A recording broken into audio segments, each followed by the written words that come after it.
What's going on? What's happening? What's going on? You alright? Everything alright? There's people come in here, you know? You know how to do it. So right now, I'm just going to start talking just because I'm going to keep on talking about it. I'm going to keep on saying it, but let y'all know if you might be watching this video. So,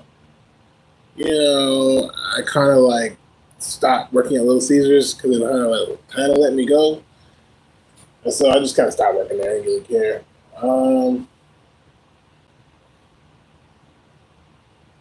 I probably still work there, honestly, but I just don't kind of want to go back. I'm not on the schedule, so I really don't care. And so like I'm just looking for another job right now. And I know they're hiring for people, and so I think they do this thing around this time because the season and shit. I'm not gonna get too into it because I am actually in the I got a lot of shit going on. I'm in school right now, guys. You know what I'm saying? Like self school, but I'm studying because I'm a little older than you guys. I'm in my 30s, and so I really don't like know what's going on in the world. The way the world works is these new generation of kids are people are all being taught using the new technologies, all these things that's being marketed, and also they're growing up the new or what they want them to know and shit. And so they come up in the world a little more tech savvy. They know what's going on and not. So I got to educate myself because as an adult, when you become 18, you can do whatever you want to do.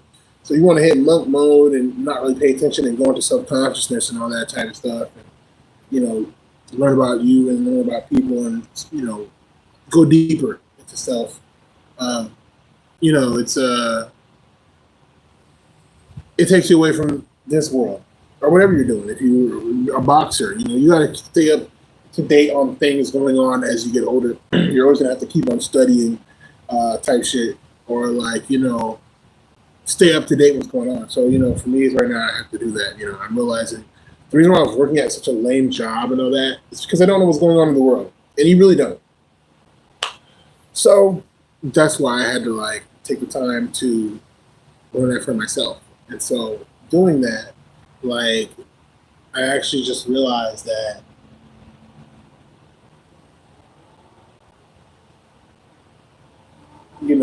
I need to just use what I know how to do. I don't know, and that's another thing too. When you're older, it's a little more easier because we had, for example, I had things, dreams and aspirations, and I was paying attention to things, and I was on top of things for a second there.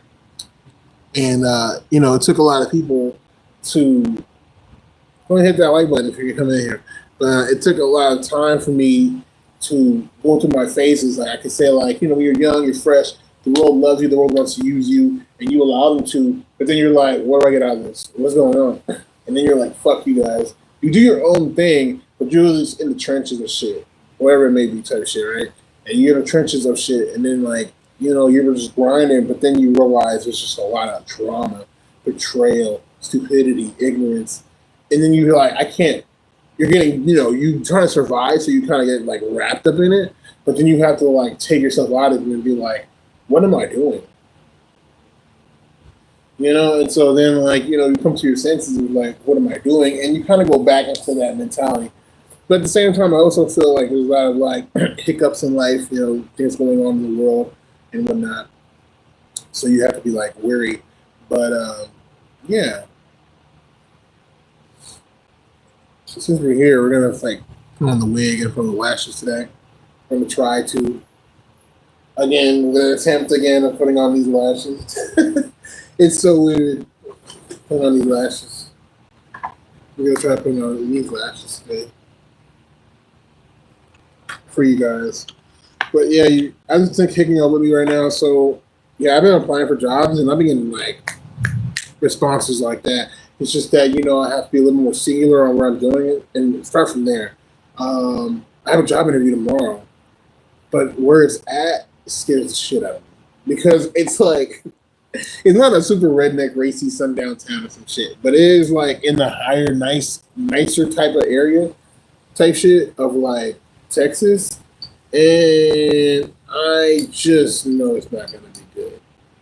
I just know. First of all, me too black for them. As Peter Tosh would say, like, it's too black for them. Like, I'm too black for them. Like, I can already, it's gonna be really awkward. I'm gonna be too much. I already know. And they're gonna be like, what?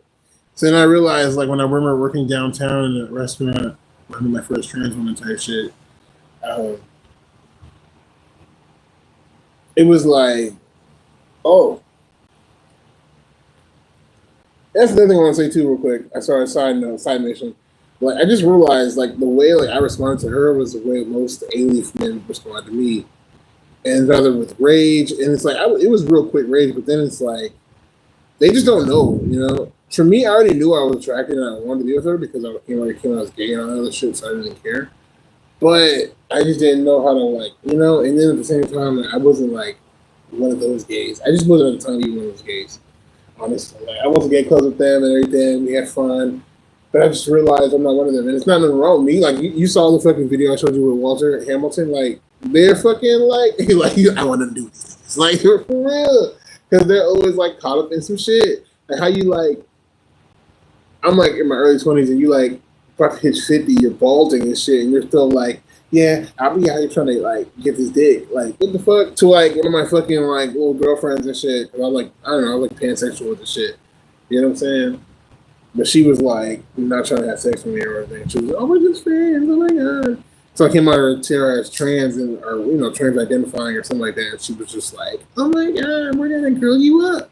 And that's when I had my first dose of like cis women. And so I should have like in the whole thought of it, I should have married her and had kids with her and that whole thing and then transitioned and then like what I'm saying? Been like, oh no, I had these are my kids. That's what I should have done.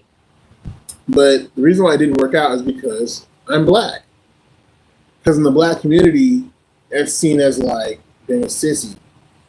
You get what I'm saying? Because we are seen as the lowest quality human being in this society. So it's like, you know what I'm saying? Like,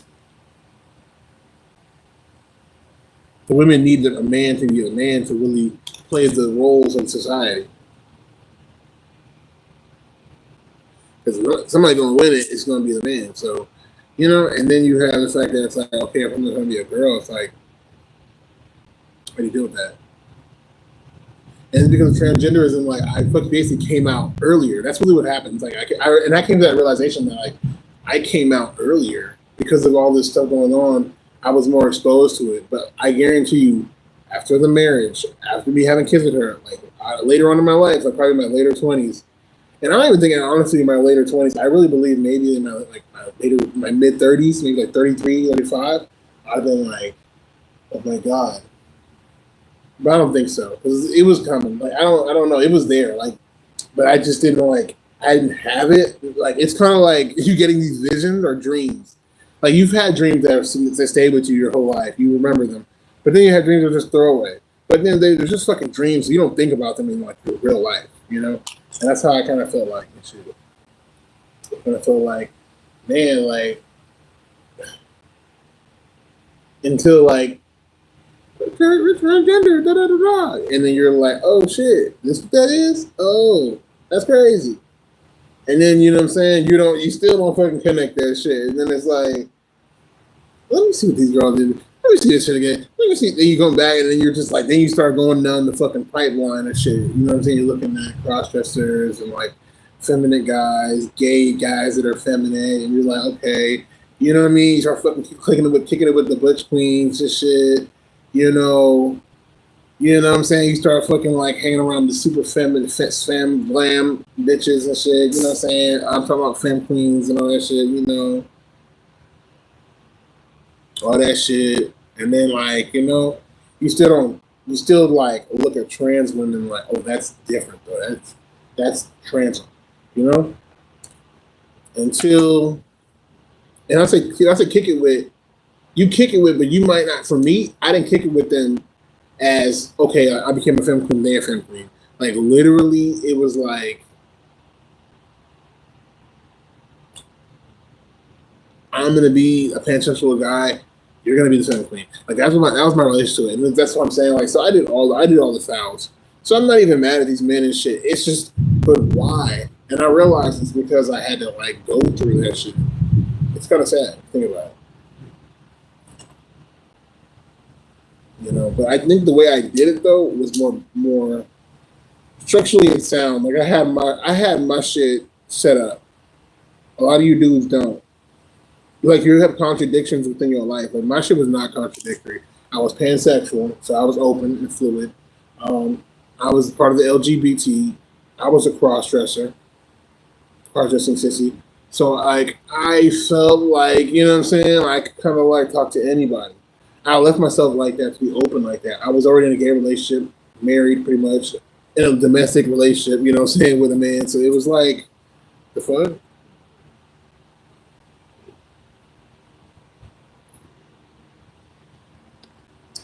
Nonetheless, we gotta fucking like start looking up shit. I really can't brought you guys here today, Julie, just so we can like do this thing together and just watch me apply for jobs. Thank you for blessing me. Thank you. God bless you too. I love you all.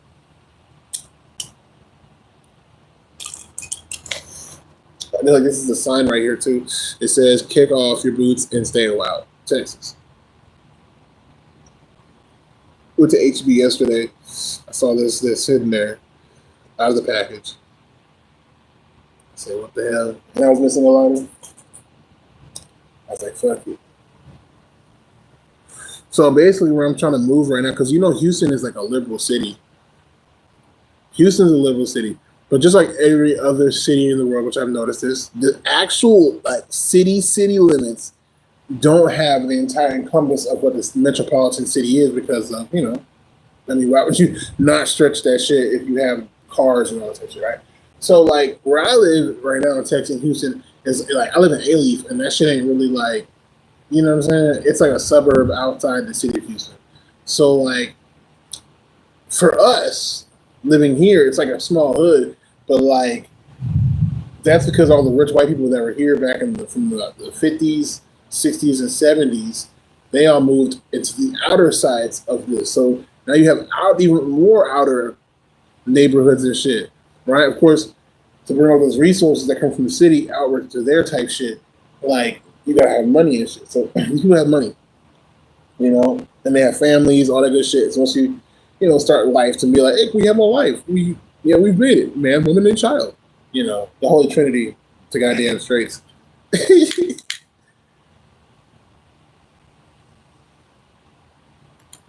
Anyways,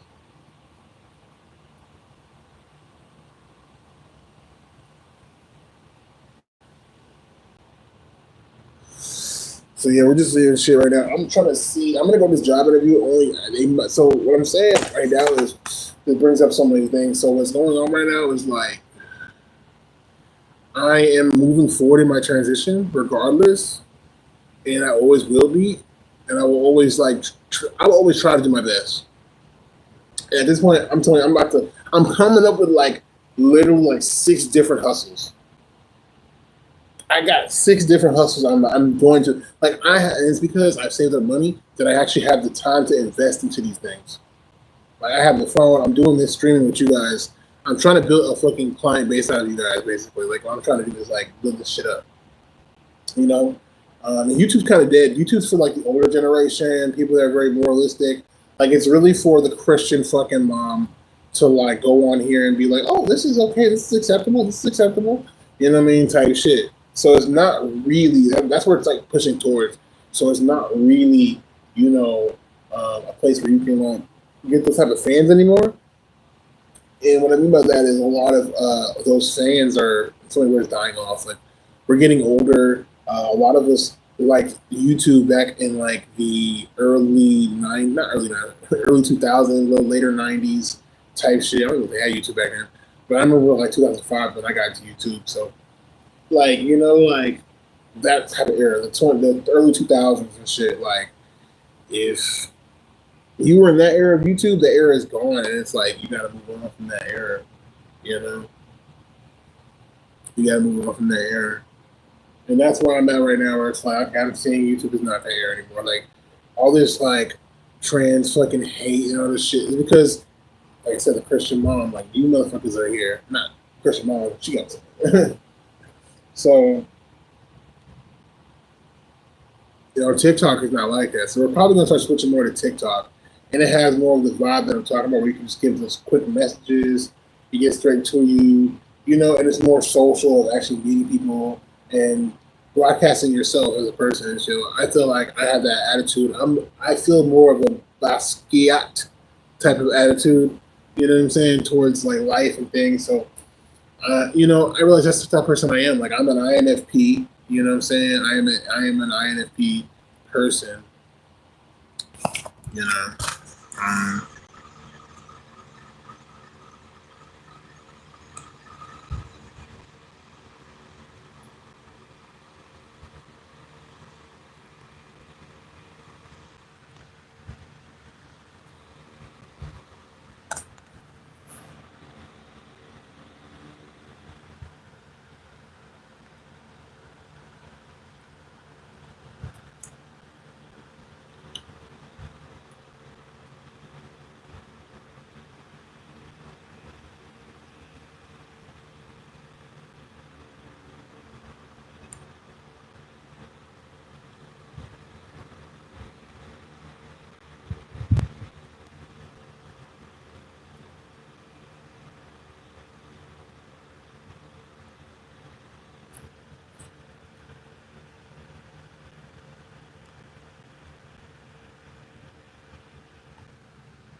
so it is a little weird,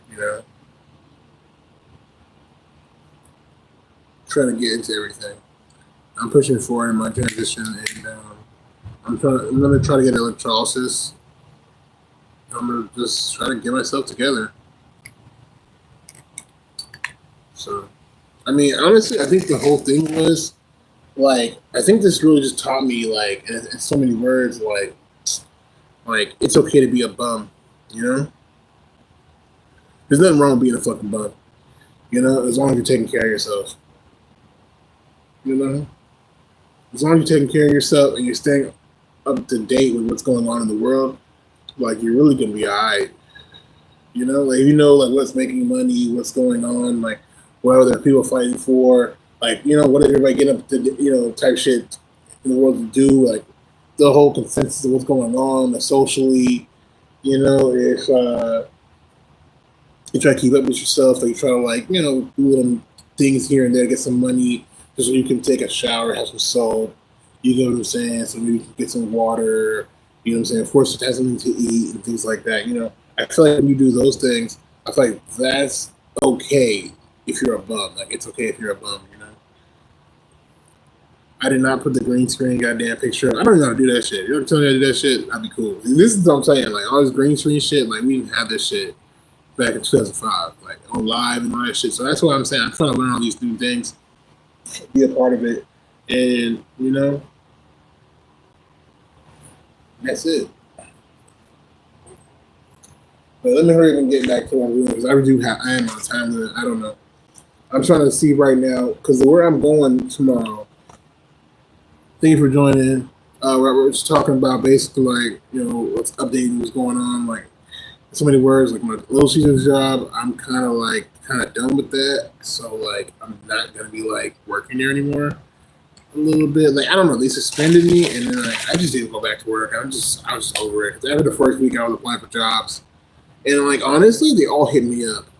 I thought they were not gonna hit me up. Oh God, you know, so I applied to hundreds of jobs before. It was like fucking like 12 jobs like hit me up. I was like, what the fuck? I'm looking at them now.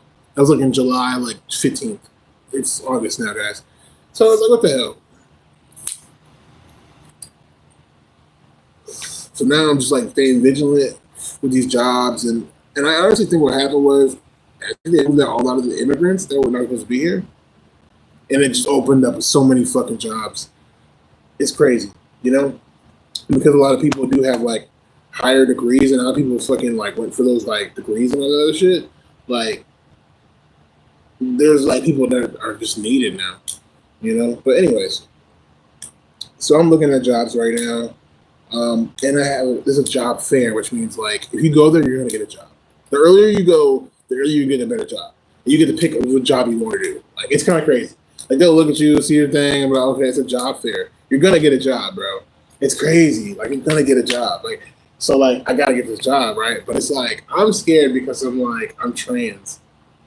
I'm visibly trans now, and I don't know. Like for me, I don't know. Like I said before many times, I want to ask you guys too. I really wish y'all give me like a real opinion of how I look because I really would like to know like how do I fucking look? Like it's kind of freaking me out now because like I'm at that point in my transition where like I really don't know how I look anymore. You know, like I've never saw a woman in the mirror. Never. I've just seen a guy who might be beautiful, pretty, like a metrosexual, you know. But I ain't gonna lie, I do have some titties though. I do got titties, and when I say I got titties, because when I had man boobs, they didn't have that full round boob, boob like you know what I'm saying, like shit. You know what I'm saying? So I don't know. That scares me. I don't want to bind because I'm not gonna lie. I want big ass titties. I want round, voluptuous, huge, just jugulars. You know what I'm saying? I mean, it make me really euphoric. You know what I'm saying? So I ain't gonna lie. I ain't gonna hold you. Like I'm a little bit of a bimbo on that shit. Like I'll take a bimbo. You know, I'll take a whatever. It's funny because like I said, when me and my transition, it's just like when you get locks and shit, whatever. Like you want to look a certain way, but whatever, right? Like I wanted ass. I wanted just ass. I didn't even give a fuck about no bust. And I got more of a bust. And it's like, it's crazy to me because I'm looking like, I mean, what can I say? You know, the girls are there. I wasn't ready for it, but I'm okay with it. You know, I'm actually like more excited now because I know this is just like the fucking first year on a herbal HRT and my bust is already this big. Like, it's supposed to take like 10 years of puberty. You know what I'm saying? So, like, like I'm gonna be seeing so much more growth in the next 3 fucking years. That's crazy, you know. And I'm not even like on anything serious, and I'm actually like looking up now to how to like. I didn't want to do it before because I was like, I know I was scared of a bitch, but now I'm like, okay, I'm gonna just do this shit. Because I was on the internet yesterday, and everybody was just like, just fucking get the goddamn shit online. So like, you know, do a bit of research, and I'm like, okay, yeah, like India is just a main supplier of the world and shit when it comes to medicine. And, you know, Reddit told me how to get that shit. So now I'm like, shit, I'm not going to go ahead and get that shit. Buy that shit and start injecting myself with estrogen and all that shit. But if I do that, I'm going to be like fully transgender. And it's like, I know for a fact, like, I can't live here anymore. I don't know. I feel like right now I'm like treading on the line and shit, you know, but I don't really know. Like, I'm just. I don't know how I look. And I have nobody in my life to be honest with me. I don't have a person I can say that will be honest with me. I know that for a fact. I don't have any person that can be completely honest with me and just say like, "Oh yeah, this is how you look." Because people, I know, I can imagine like even people that were in my life, nah, they wouldn't. That's why I dropped them. Like they would have never told me like how I really look. My family would be like disgusted because people are transphobic to be disgusted or pretend to be disgusted, all types of stupid shit. I don't know how I objectively look. I don't know. I don't know how I objectively look. You know what I'm saying?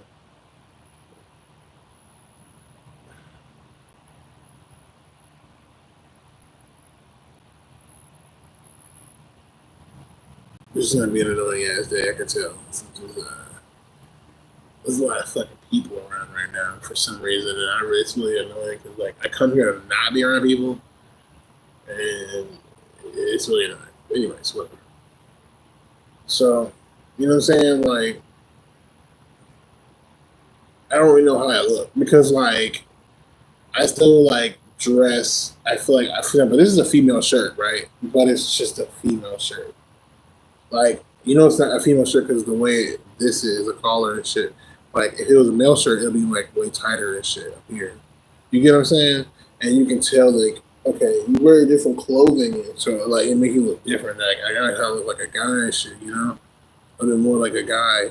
It's just, but if I wear it up here, you see the these are kind of higher and shit. The sleeves are higher. So this is a woman's shirt, right? But it could be just a black T-shirt, and people will see that and literally start thinking like you're wearing a woman's t-shirt. Like I wear these tank tops, right? And they're designed for women. It's a woman's tank top, but like, who cares if it's a woman's tank top? It's just a black piece of cotton tank top. Like, who cares, you know? And they take that shit way too far. And they so angry and shit. It's crazy. Anyway, so uh, I don't know. The last time I got kicked out of an interview, she like really pushed me out type shit, not forcefully, but like a woman touch your back and shit, and kind of like do this to you when you're leaving and shit. And you're like, bitch, like, what are you doing? Like, I'm leaving. Like, what the fuck? Crazy nonsense. Like, that's just crazy. That's why I'm like, don't, you know what I'm saying? And I realized the reason why happened, like, she, like, this is what happens to me. Like, for example, like I said, people be in my face talking to me, and then when they say some stupid ass crazy shit, so I look down, right, to think, and then, like, she probably looking at her titties. She probably got turned on because she saw a masculine person to her talking to her and shit. And then, like, they see your titties, and this is the paranoia of being transphobia. They don't know whether you're a man or a woman. And they start fucking, like, freaking out and shit. It's crazy, you know? And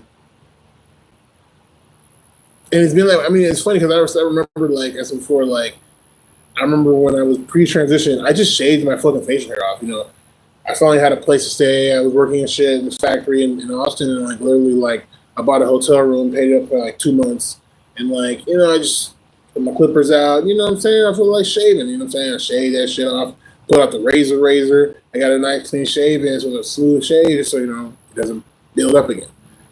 And like, dude was my homie, Asian friend was like, Vietnamese friend was like, oh, you look really young now. And he just kept on looking at me like, and I was smiling and like.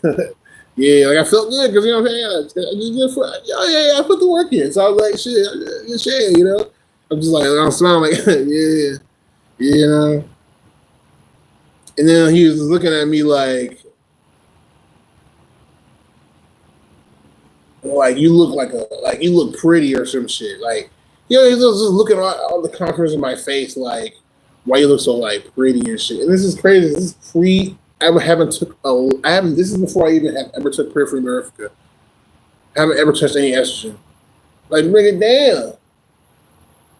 So these niggas is gay. You know what I'm saying? I don't, that's what their problem is. They're gay.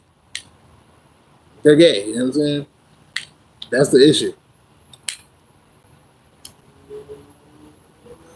They might be bisexual, might be pansexual, they might be trans, they might be a crossdresser, butch queen, they might be queer, non-queer, queer presenting, queer acting, all that. You never know. But at the end of the day, what you do know at this particular time, because of their programming, they're gay men. They're gay men that hate themselves. And that's what it really be. That would come down to. I don't give a fuck. And they always come from these, like, outside of the city, rundown areas and shit that used to be nice somewhat, but back in the 70s and 60s, back in the day, but now in the modern times, they're not really. They filled up a whole bunch of immigrants or, like, low-income people and shit, you know what I'm saying, trying to work hard to fucking get this broken down old ass shit, you know what I'm saying? These houses built in the 70s.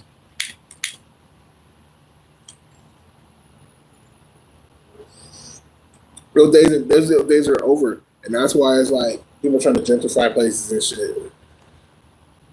Even my mama's neighborhood got a little bit of gentrification, but it's Texas, so they're not gonna do the whole thing. They just do houses. Like, people come through 6 houses. So it's crazy, But yeah, let's get back into it real quick. So yeah, we're just trying to see here. Like, if we can make this fucking, it's a job fair. It's for 2 days. Starts on the 3rd and the 4th. And it's crazy as shit. I found out that the same company was in Colorado. So I really should have just moved to Colorado and then do it. I ain't gonna lie, I was scared of, like, animals. You know what I'm saying? I ain't gonna hold you, like, I was scared of animals. So I did my research, you know what I'm saying? I'm gonna have to get me some shit, you know what I'm saying, from bear spray and all that good shit just to protect myself. from these animals. You know what I'm saying? Before I fucking do all that shit.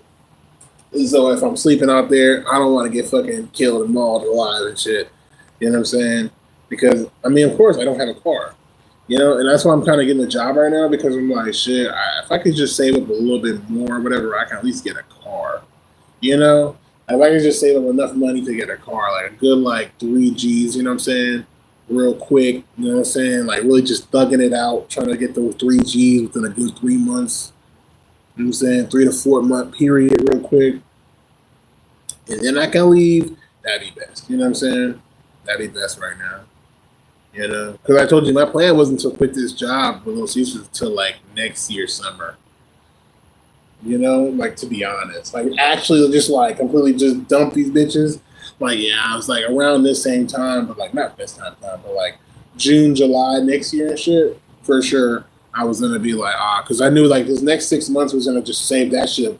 That was gonna be a car, and not just a car, but like collateral for the car. Like okay, like you trying to save with 3 Gs, you got to just use 3 Gs. You know what I'm saying? So you want to like maybe have 2 Gs or at least a G left. So like you know what I'm saying? So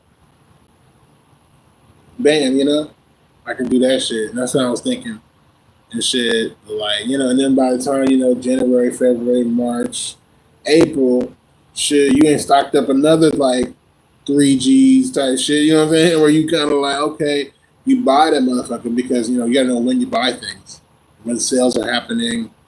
You gotta know what to buy and when to buy it. So then you know what I'm saying to catch a good sale and all that good save your money. And so I know how that works. So I was like, okay, let me go ahead and buy it in summertime. Graduation season and all that good shit. And so that when that shit happened and shit, that's what I was thinking. Okay, I'm gonna do that shit next year, and that would have had me like bread stacked up. You know what I'm saying? Like everything would have been finalized by then. Like I said, like all the things would be moved. I'd be ready to just like for example, I said I had a car right now and like I said, everything was like what I said was gonna be before, right?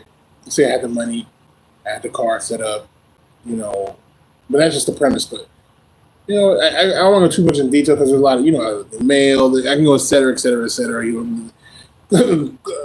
Planet Fitness accounts and all types of shit. You know what I'm saying? I can say all that shit, but like.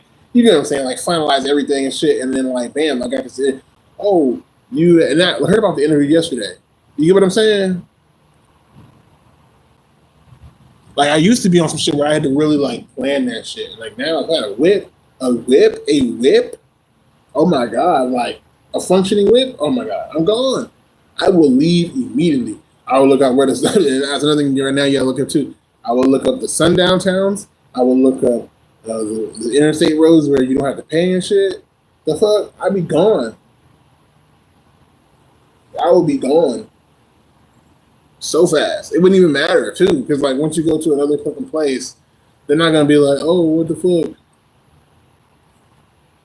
Like what are you doing here? It's not even gonna matter. Ain't nothing gone. No money, no beers, no party, no sections.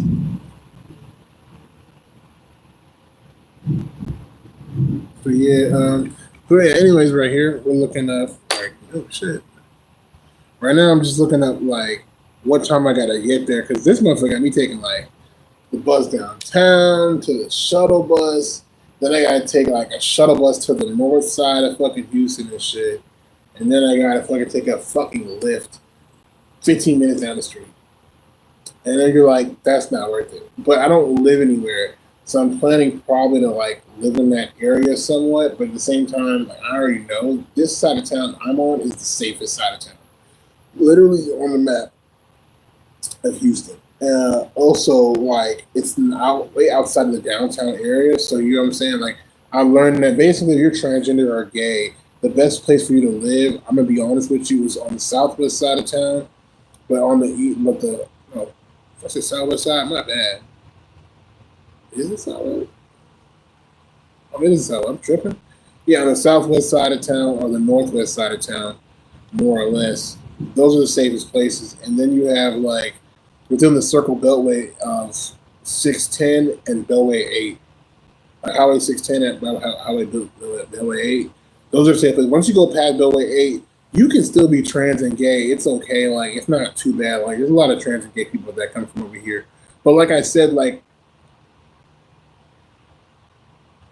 you know, I'm just looking at it now. Like, I'm like, nah. Like, it's too suburban. It's way too suburban. You know what I'm saying? Like, it's just way too suburban. Once you get out of those areas, it's like it's just super suburban, and it's like you can still be gay and trans. You're not gonna be, but like it's just too suburban. And so you have a lot of low income people that come over here trying to work hard and make it here. So a lot of them are homophobic and stupid and religious. And so like you know what I'm saying? They come, they're just like fuck no. You know what I'm saying? After a while, they just can't handle it and take it. So that's pretty much what that shit is right there. That's what that is.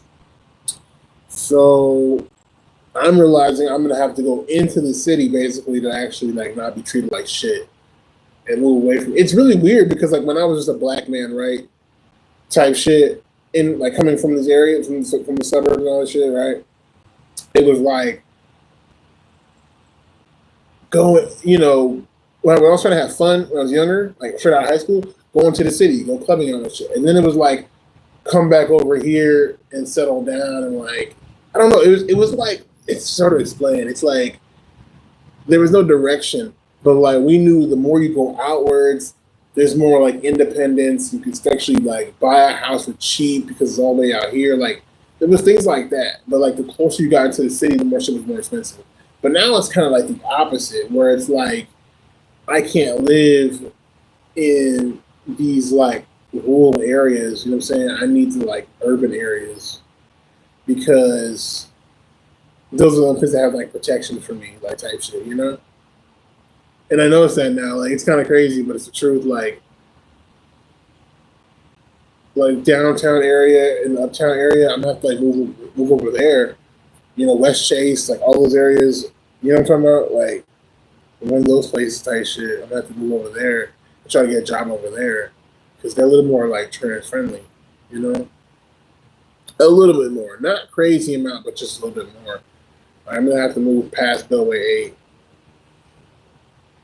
into the 610 area. But if you go past the 610 area, that's really like you're good, you know?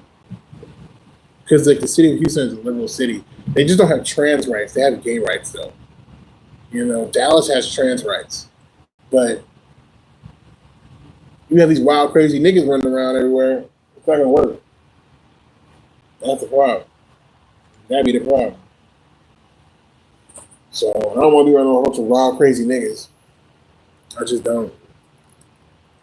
You know. But yeah, where I'm trying to get this job and shit tomorrow is scary as fuck because I'm like, man,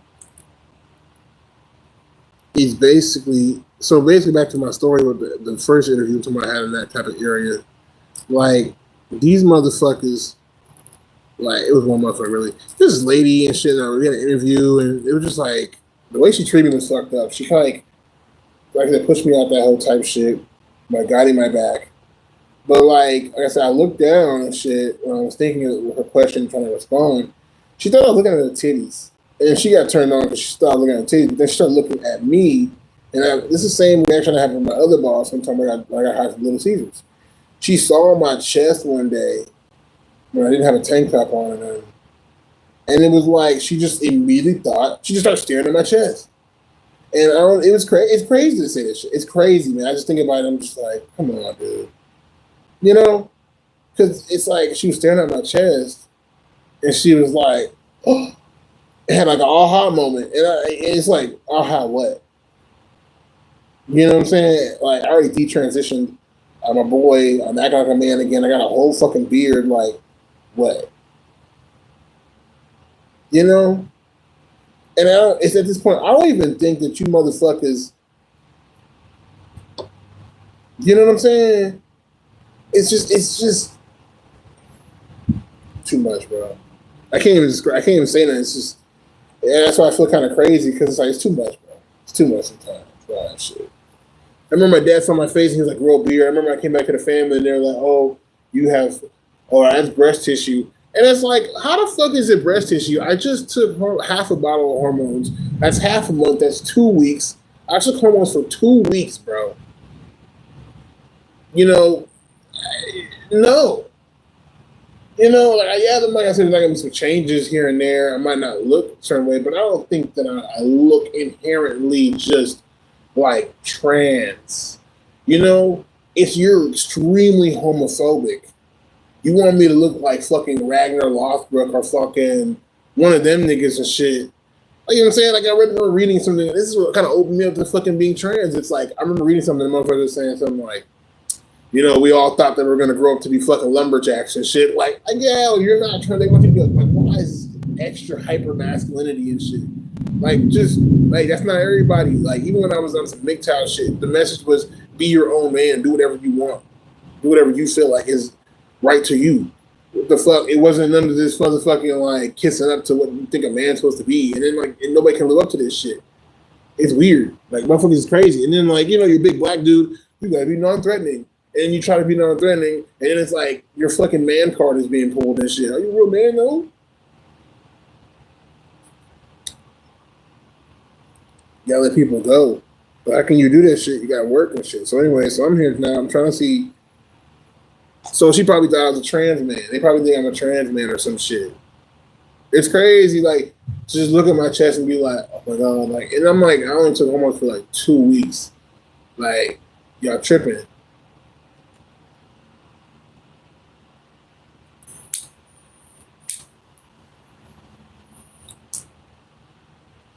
They be thinking I'm risen on them because, this motherfucker is a woman, but then they thinking like, oh, she a trans. You know what I'm saying? They be thinking I'm a motherfucking dyke.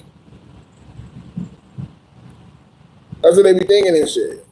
That shit's crazy.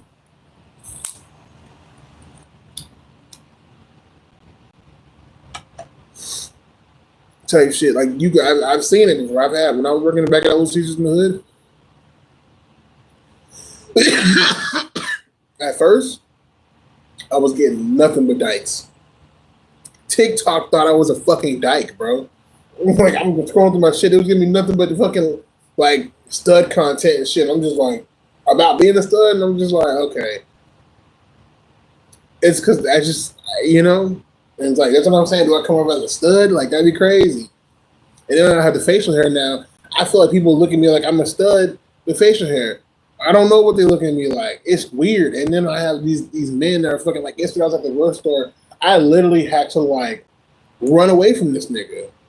Like, when I say like these niggas be like they come up extra. They like want to touch you and shit. They like are like rapey and shit. They're like, oh shit, a training and shit. And they just like like hell protect you that shit. And I'm like, yo, what the fuck?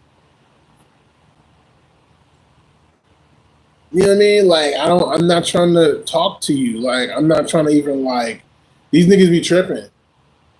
Like, they be tripping. Like, it's crazy. It's like, no, like they be no. The way they be doing shit, like I just don't be ready for that shit. Like, I'm not even into that shit. Like, I'm just not down. Like, because the way you're acting is just weird to me.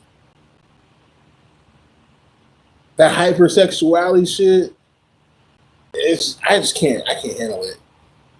I just can't. I can't. It makes me want to like kill a nigga, you know what I'm saying? Type shit, because it's disgusting. It's like it's like I don't know, like they think like you became a woman to attract more niggas. Like, what the fuck? And it's like that should be pissing me off, because it's like, if it's chemical castration, how's my dick gonna get fucking hard? You fucking idiot. Like, it's like, that shit just be like, ugh. I cannot stand them niggas, bro. I cannot stand these niggas. Like, I don't like dudes like dudes like that. And I know why they do that shit. It's because they're fucking mentally ill. You know what I'm saying? Because they come from the burbs. That's why I'm like, I really just want, at this point, I'm looking at it like, I just rather be with like an openly,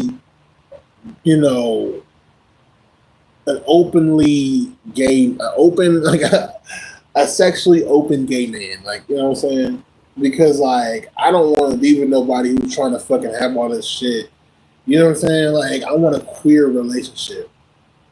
I started thinking about it yesterday, and I was like, I don't like heterosexual couples. Like, I don't like heterosexuality. You know what I'm saying? Like, I really don't. I really don't like heterosexuality like that. Like, it's lame as fuck to me. And I feel like maybe because it's probably like a fucking fight against that shit. But I just feel like unnecessary, maybe an unnecessary rebellion. But at the same time, I just feel like I ain't really trying to like,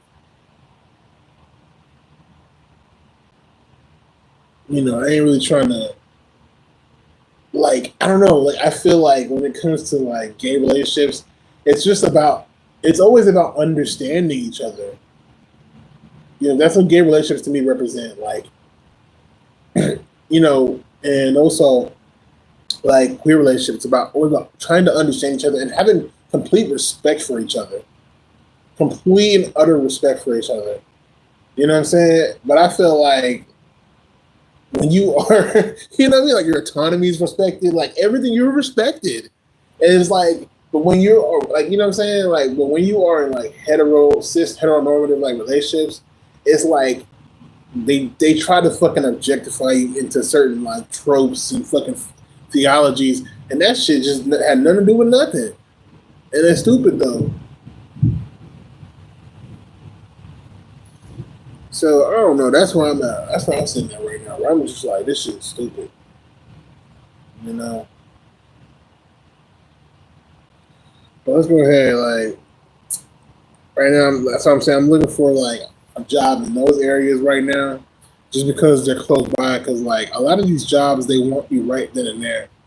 Like, so, like, think about it. If they're both doing job fairs on the third, it's like I could go move to Colorado, but like I don't have a lit, so it's gonna take like I'll chunk out my money type shit, and I want to just pay like a bus to just take a ticket and go down there. You know what I'm saying? So I'm not gonna do that. I got to plan to get a cheaper ticket. And you plan, and it's like okay, it's gonna take us some time to get there. So it's easier just to move there, you know, type shit, and have some money on you and shit, so you can move back if you need to, or whatever the fuck, because all your shit's over here, and you just want to go there, get the job and shit, and secure that job there. You know what I'm saying? That's what you really want to do. Is just secure the job and shit, um, and plan to start working. You know what I'm saying? Once you start working, the money coming in, you still pay your bills over here, or whatever. You like take a weekend or a time off, and you come back over here, and you start finalizing shit, and you know what I mean. So it's kind of like basically you make a settlement over there, come back here, you finalize shit, basically closing shit down, you grab that shit and you move it over there. So you might want to get like a round trip ticket.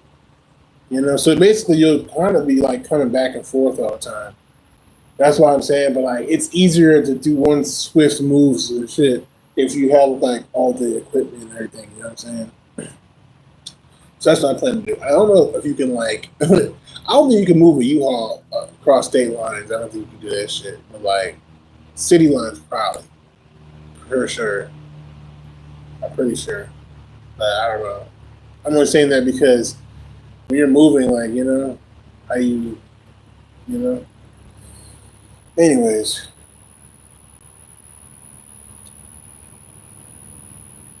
I'm thinking about moving and shit a lot. A lot of moving is going on. I just can't stay here anymore. It's not sustainable.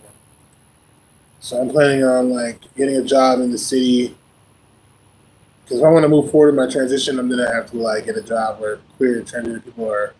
It's not too weird to be, you know, different type shit. Just because like, you know what I'm saying, like I can't be in these places. I'm like, oh my god, where I'm going right tomorrow is like the burbs, these suburban burbs, the burbs of the burbs, bro, the burbs of burbs. You know what I'm saying? The burbsy of birds. It's a burby motherfucker in that motherfucking burb. And I just don't want to fucking want to get a MAGA. And I feel like I'm gonna get a MAGA, bro. You're gonna get a MAGA. You're gonna get a MAGA, bro. And that motherfucker is gonna piss me off. I can already see it. Or gonna chaser. Probably get more chasers. And they're gonna have a lot of money too. And they're gonna be in my face. And they're probably gonna be white. And they'll be like, look, I like you, but not that much. You know what I'm saying? Like I like white guys, and you're hot and shit. But like, it's gonna be really weird, and I don't know if I should go like keep the beard or like should I try to like be feminine or a little more like put together or should what should I do and shit. I don't know exactly what to do with myself right now. You know what I mean? Because I don't even know how I look. I don't even know if I look like a fucking like I don't know if I just have like weird features or do I look like I don't know how I look right now. I don't know if I look like a woman, a man, a freak of some sort. Like I don't know how I look right now to people. I don't. To me, all I see is a fucking dude, a fat dude. You know what I'm saying? That's all I see is a fucking fat dude for the most part. You know, I don't really feel like but I'm wearing female clothing. Like I have this is a woman's t-shirt, women's fucking pants, sweatpants and shit. Like and I know I probably look a little bit different because I know my body for sure is different. I know I have body, but like I don't, like I have body, but I feel like I don't have body though. You know what I'm saying? Like I feel like I got body, but like I don't got body. You know what I mean? Like okay, like yeah, I got a little bit of here and there, but it ain't like, you know what I'm saying? Like it ain't like that. Like I ain't cut like that. You know what I'm saying? Like I still live a brick house. You know what I'm saying? Like I don't understand. Like I don't know. Like for example, these pants right here. When I first bought these pants, they were not up this high. So I'm saying basically like I'm sorry, I filled it out. Like I didn't wear these pants for like I stopped wearing them because I just didn't like the way they looked on me, and it made me look kind of weird. People are wondering like why do the pants look like that as a guy? But I don't know. Like, I put them on just recently, and I'm like these clothes are amazing. Because now that I've filled out because of the hormones and shit, like I ain't gonna lie, I got a fatter ass and hips and like I got more fat in these places and my thighs are fatter, like so it actually fills me out like it was supposed to, like on the fucking thing. I just didn't fill it out at the time because I wasn't on hormones for over a year. So it was like it's weird because like I'm seeing this shit, this change, and I'm just like, okay. And that's what kind of got me stressed out right now, I'll be honest. Like I don't know how I'm supposed to dress, how I'm supposed to look. All the professional attire I have is still a manly professional attire from when I had that sales job. You get what I'm saying? I don't know what to do. You know what I mean? I don't know what to do. And it's got me fucked up. You know what I'm saying? I'm flustered. I don't have any references, anybody, to like tell me like, okay, like yeah, you look pretty. Like this is what I really think. You know what I'm saying? Like just let me know. Let me have it. Let me have what I am. You know what I'm saying? Without the stupid shit. The confusion. It's just that's what I'm feeling like right now. I don't know, and it's kind of crazy. Like before when I was like normal, even if I'm not even like normal, super conventionally normal, but some type of normal. Like when I was a Rasta and shit, basically at a loft and shit, it's like that's somewhat normal. It's just people do that shit. Like I still had a beauty standard for myself, even with that type of shit. You know what I'm saying? With how unpredictable that can be. Because it was like preordained, but like with this, it's like you're so unique. I cannot tell like what do I look like. They say dysphoria makes you feel like you're ugly and shit. Like I be feeling fucking ugly as fuck. And some people, it's just like I feel ugly as fuck. Like I haven't shaved in 3 fucking weeks. And you literally come up to me in the grocery store, like on some like, let me talk to this trans woman. Do I look like? You get what I'm saying? Like, look at me. Like this shit is crazy. Like nigga, like what in the fuck? Like,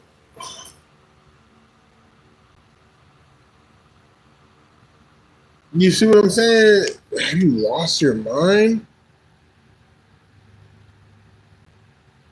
And then maybe because I was wearing some shorts and shit, I was wearing some high shorts, but they were just swim trunk shorts. You know what I'm saying? Like I'm wearing swim trunk shorts. I was wearing swim trunk shorts with this t-shirt. The nigga came up to me trying to hit on me. Like motherfucker, like hard, like he, like what are you doing? You get what I'm saying? Like, it's like I'm like, what do y'all want now? It's just crazy.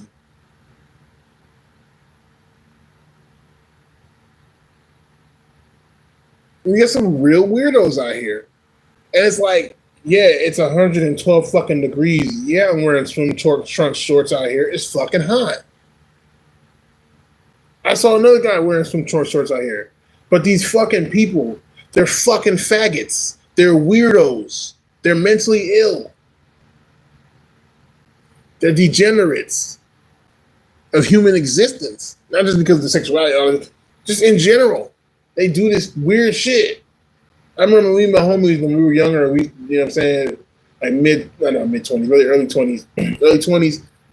You could tell that the maturity started happening, motherfucker just, oh yeah, look over there. You know what I'm saying? Because we seeing people coming through and shit.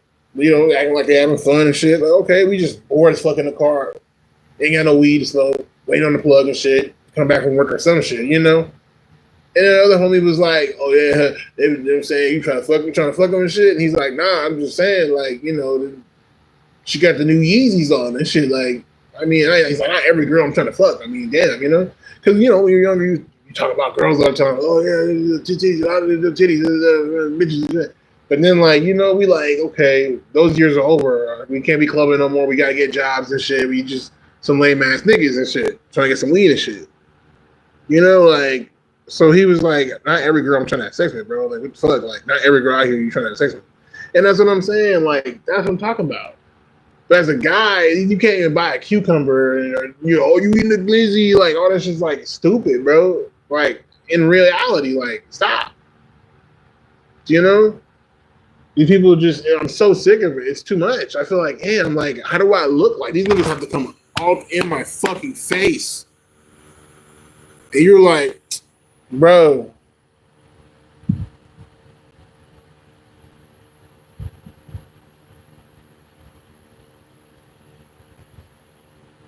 They get it all up in your fucking face, bro.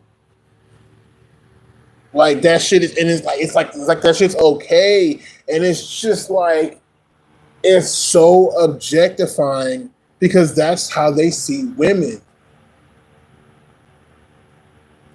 You get what I'm saying? And so it's like now I know that's how y'all are. You know what I'm saying?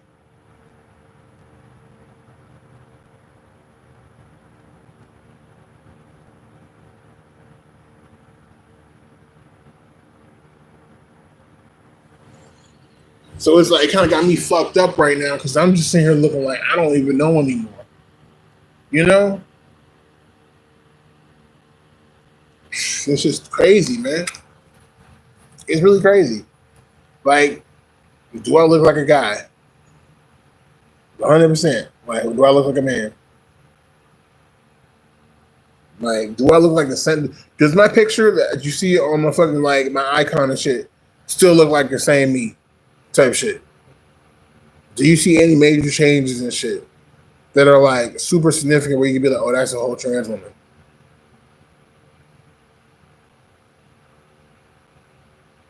The only thing is my fucking goddamn titties.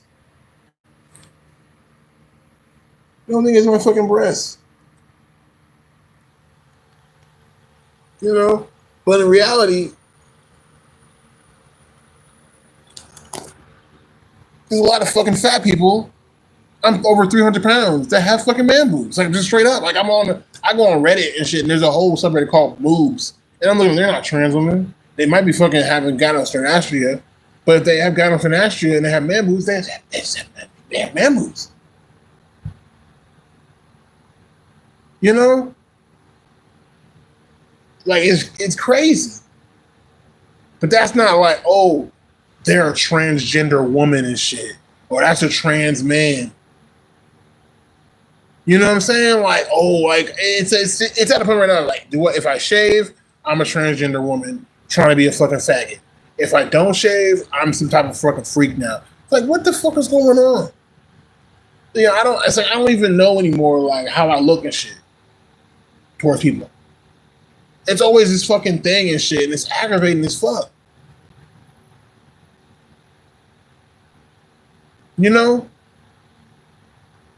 I feel like I don't even fucking like. It's just some things that are like, okay, nah, bro.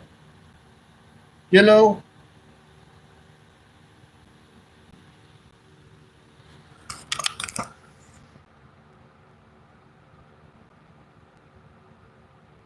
I'm sitting here. I don't even know. I feel like it's gonna be bad. I don't want to go to this. You know what I'm saying? Job fair, and it's just a fucking mess. You know what I'm saying? That's gonna fuck my whole. You know what I'm saying? Where I'm gonna have to like literally fucking leave immediately.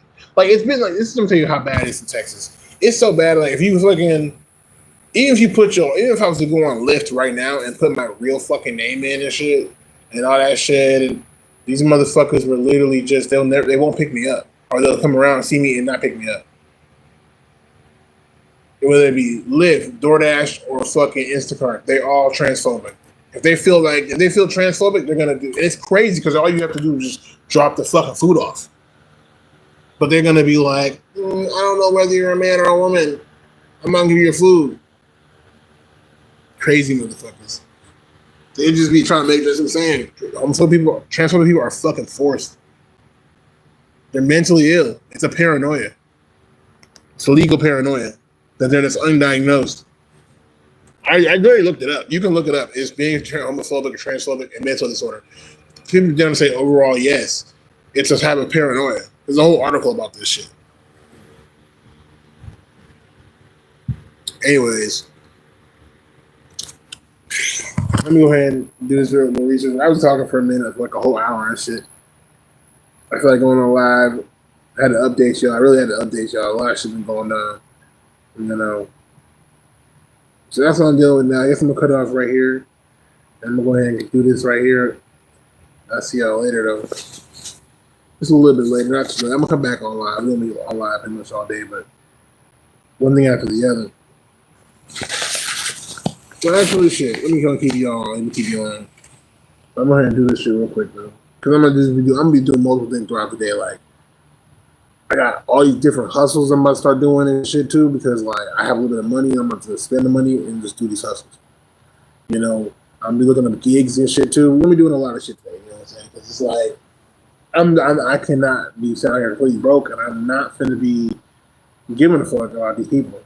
You know what I'm saying? Like, all I care about right now, like, I'm not giving a fuck about being a bum anymore. I don't care if I'm a bum. All I care about now is being safe, being away from these niggas, aka men. You know what I'm saying? Like, being away from these bitches, aka these so-called women. You know what I'm saying? I'm just so done. I'm so done with society and shit. I've been done with society, but like now I'm really loving some like before it was kind of like, you know, like you do you. It's like being Amish. If you be Amish, you have to go into the city for some shit. You go into the city, but you ain't. You don't think you gotta be glocked the fuck up. You gotta be glocky, up the fuck up. You know what I'm saying? Imagine around you see Amish nigga coming in a horse and shit. He got Glocks all up in there, fucking ready to fucking shoot niggas. That's what niggas are. What y'all are, bro? Like, y'all, nah. So I don't know. Every time I feel like I gotta carry a weapon when I go into a public place now, like it's just crazy. But yeah, I'm really scared. I'm not super scared, but like I'm a little scared. Not scared, but like I know it's not gonna be good, bro. It's gonna be really fucking bad.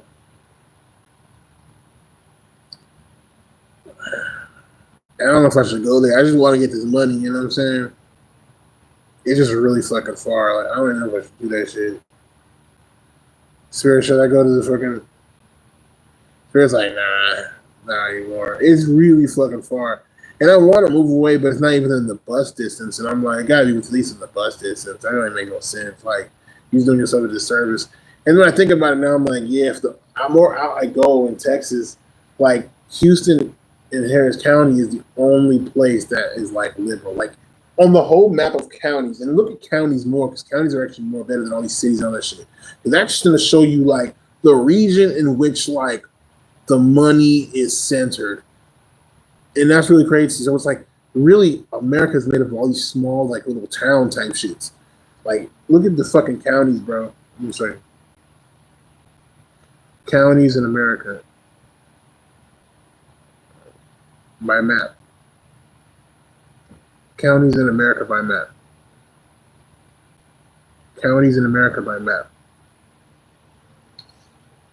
Let's get out.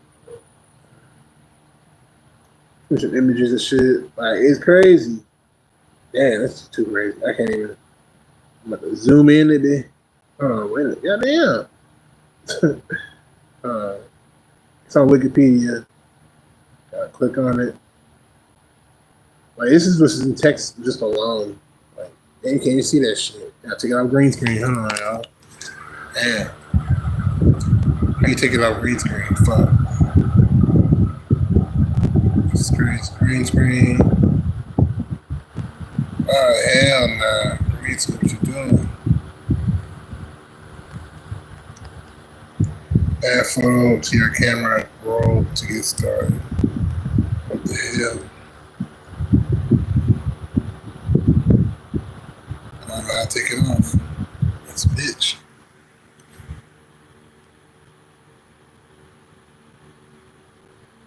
Create highlights. That's stupid. You can't take it off at all? Whatever. Wow.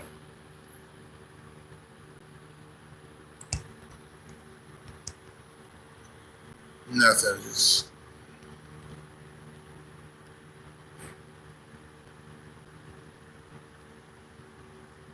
shit. That's my face, though. You can see that shit.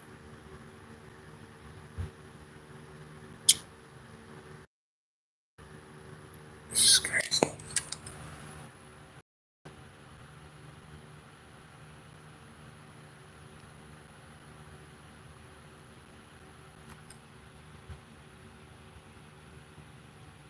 Okay.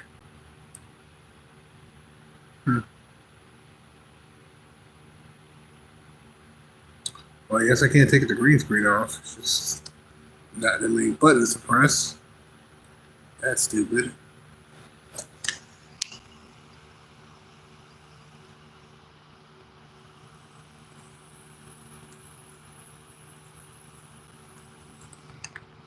Oh well, what can you do? It's green screening me and shit. Like, what the fuck? I didn't even want to show you where I was at because, so I want to be a little more private. But, come on now.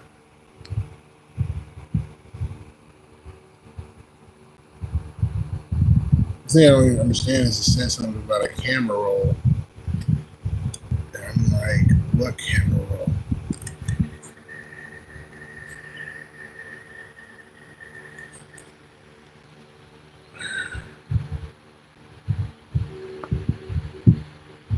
This is so weird.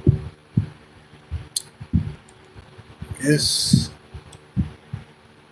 Look at all the buttons and nothing's working. Wow, that's crazy. You suck, YouTube. At least give me the chance to cut this off.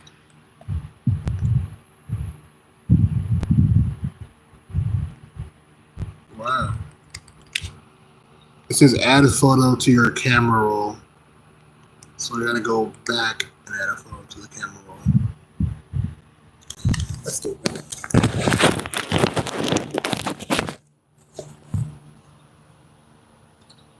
Oh, I can't show you guys because the green screen completely blocked this shit out. That's crazy. Oh, there we go. Gotta put my hands on it, I guess. How I do it? I do it like this? Okay. That's stupid. So yeah, remember counties and shit. Nothing but counties in there. Anyways, the point I'm trying to make here is remember counties and shit.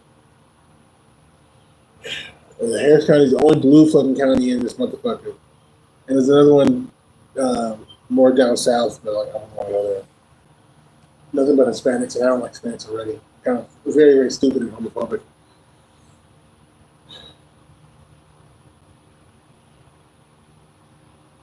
So I'm thinking more of the city of Houston right now, just to get my bread up and to stay up. You know what I mean? And stack a little bit more, so I can get a whip Once I get a car, then I feel like I'm gonna feel more comfortable. Because honestly, I can sleep out there and be homeless and bumming it, but I don't want to. I'd rather just like drive up to Colorado, be living in my car and kind of just, coasting it and just seeing what I can do to get a job and just do that, and just save my money up. You know what I'm saying? Just keep my money saved up. And I think, and this is gonna be swift. Like when I say I'm talking about it has to be swift. Like you can't like buy a car and stay in Houston for a while and then no. That's if you're gonna spend it. I want to fucking get the car, drive to Colorado, look for a job, get the job, or even all within one swift move. That's even better. You have the cash. You can buy a cash car that day. So I mean, hey, I want to just get the job. Like I'm doing now. Like okay, you have 3 days. If I have the money for a car, I can just buy a car and then go a cash car and just go. And now the cash car probably be good for at least 2 years without any maintenance type shit. Not really, but people oil change here and there. You know what I'm saying? But tires and shit. But you know what I'm talking about. Like you'll be good. You'll be set. So just use that car and just go. Even right now, like if I had a car, I could just go. But it's like I don't have a car. You know, that's really what the problem is. But I'm trying to look for a job in the city of Houston right now, more or less than like outside. Because I don't think it's gonna work. Even when I'm trying to go tomorrow, it's like it's just too far. Like, I don't think like taking like all these buses and shit and doing all that shit. I don't want to do that shit. Like I said, like I already feel subconscious and scared. Like I don't want to put myself in like these predicaments and these situations. And honestly, I'm keeping it real with you. I budgeted it out. I'm gonna say this: I have enough money to last me. Like if I basically just drop everything, like even say goodbye to you guys, which I probably won't because me, I'm gonna find a way. I'm resilient. I'll fucking sneak behind somewhere and be like, "Hey guys, I'm using the Wi-Fi I hooked up and shit. Da da da. I found a way to fucking hook up the shit over here and do this shit." I had found an app that finds free Wi-Fi within like a 5 mile radius, and that shit would work. Wouldn't be the best, but I'd somehow like basically like break down somebody's firewall and like I do it somehow. I can't remember how the app worked, but it did work. It got shut down pretty quickly though. But yeah. So I don't think I'm gonna go to that interview. Even though I really want to. It's a dishwashing job. So, some simple shit. Just washing dishes. You know what I'm saying? Like you gonna be it's gonna be quick and easy, and it's a job fair, so they're gonna give you the job that's automatic. Mula Madango Maneo. You know what I'm saying? Which I don't lie. My mom said I like quick money, and I do like quick money, but I know why you like quick money. Like you like quick money because you need it. Like you need the money now. There's no sustainability. It's have you gonna go everywhere and be sporadic, but like I can't lie. Like if we can just get that money in, like if I even work there for like 2 weeks, that'd be enough to be like, okay, man, I got a little extra money now. You know what I mean? Like I'm not gonna go be broke. You know what I mean? I'm not gonna be broke. And that's what I fucking like fear the most, right now. So that's why I'm just kind of like trying to make sure I get this money. Because that's what I'm saying. When you're a bum, it actually works out better. Because that's all everybody's doing is paying fucking for fucking rent. In America, that's the problem. Y'all just pay for rent. That's why I feel like hobos are the originators of, what I'm saying, the United States. Let me see. Hobos. Here are the listings for hobos near Houston. Look at these motherfuckers. Yeah,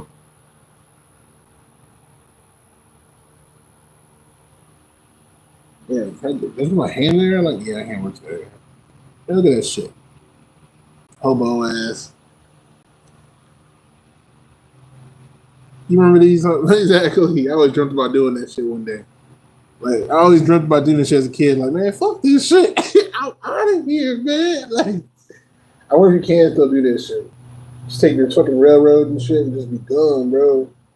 Like, we gone, man. Fuck. Can you imagine? Like, but we, damn. Like, we gone, bitch.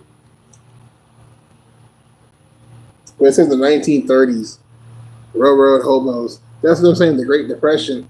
Like, exactly, motherfuckers, they leave. They sound like fuck. But like, I don't know. Let's look some shit up. I feel like doing that. You know me, getting my research. Guess I'm not going to an interview tomorrow. I don't really know, man. I want to go because I'm like, man, that's gonna be some money right there. But I don't see that shit being like feasible because I'm trans and I'm black and I'm African. So I don't even understand. Like, black people still understand white people, even if they're niggas. They're still American. I don't have that American mentality or structure. And I'm the African, descendant. I'm straight up like, yes. You know what I'm saying? Like, yes. You white people and black people from America, y'all act the same to us. But y'all know. So, anyways.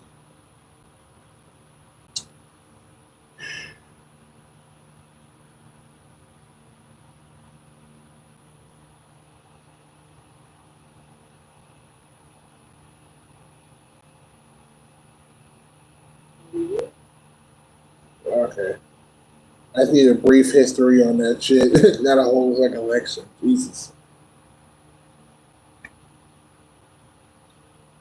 Let's see.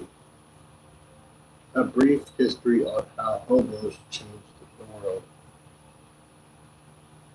A brief history on how hobos changed the world.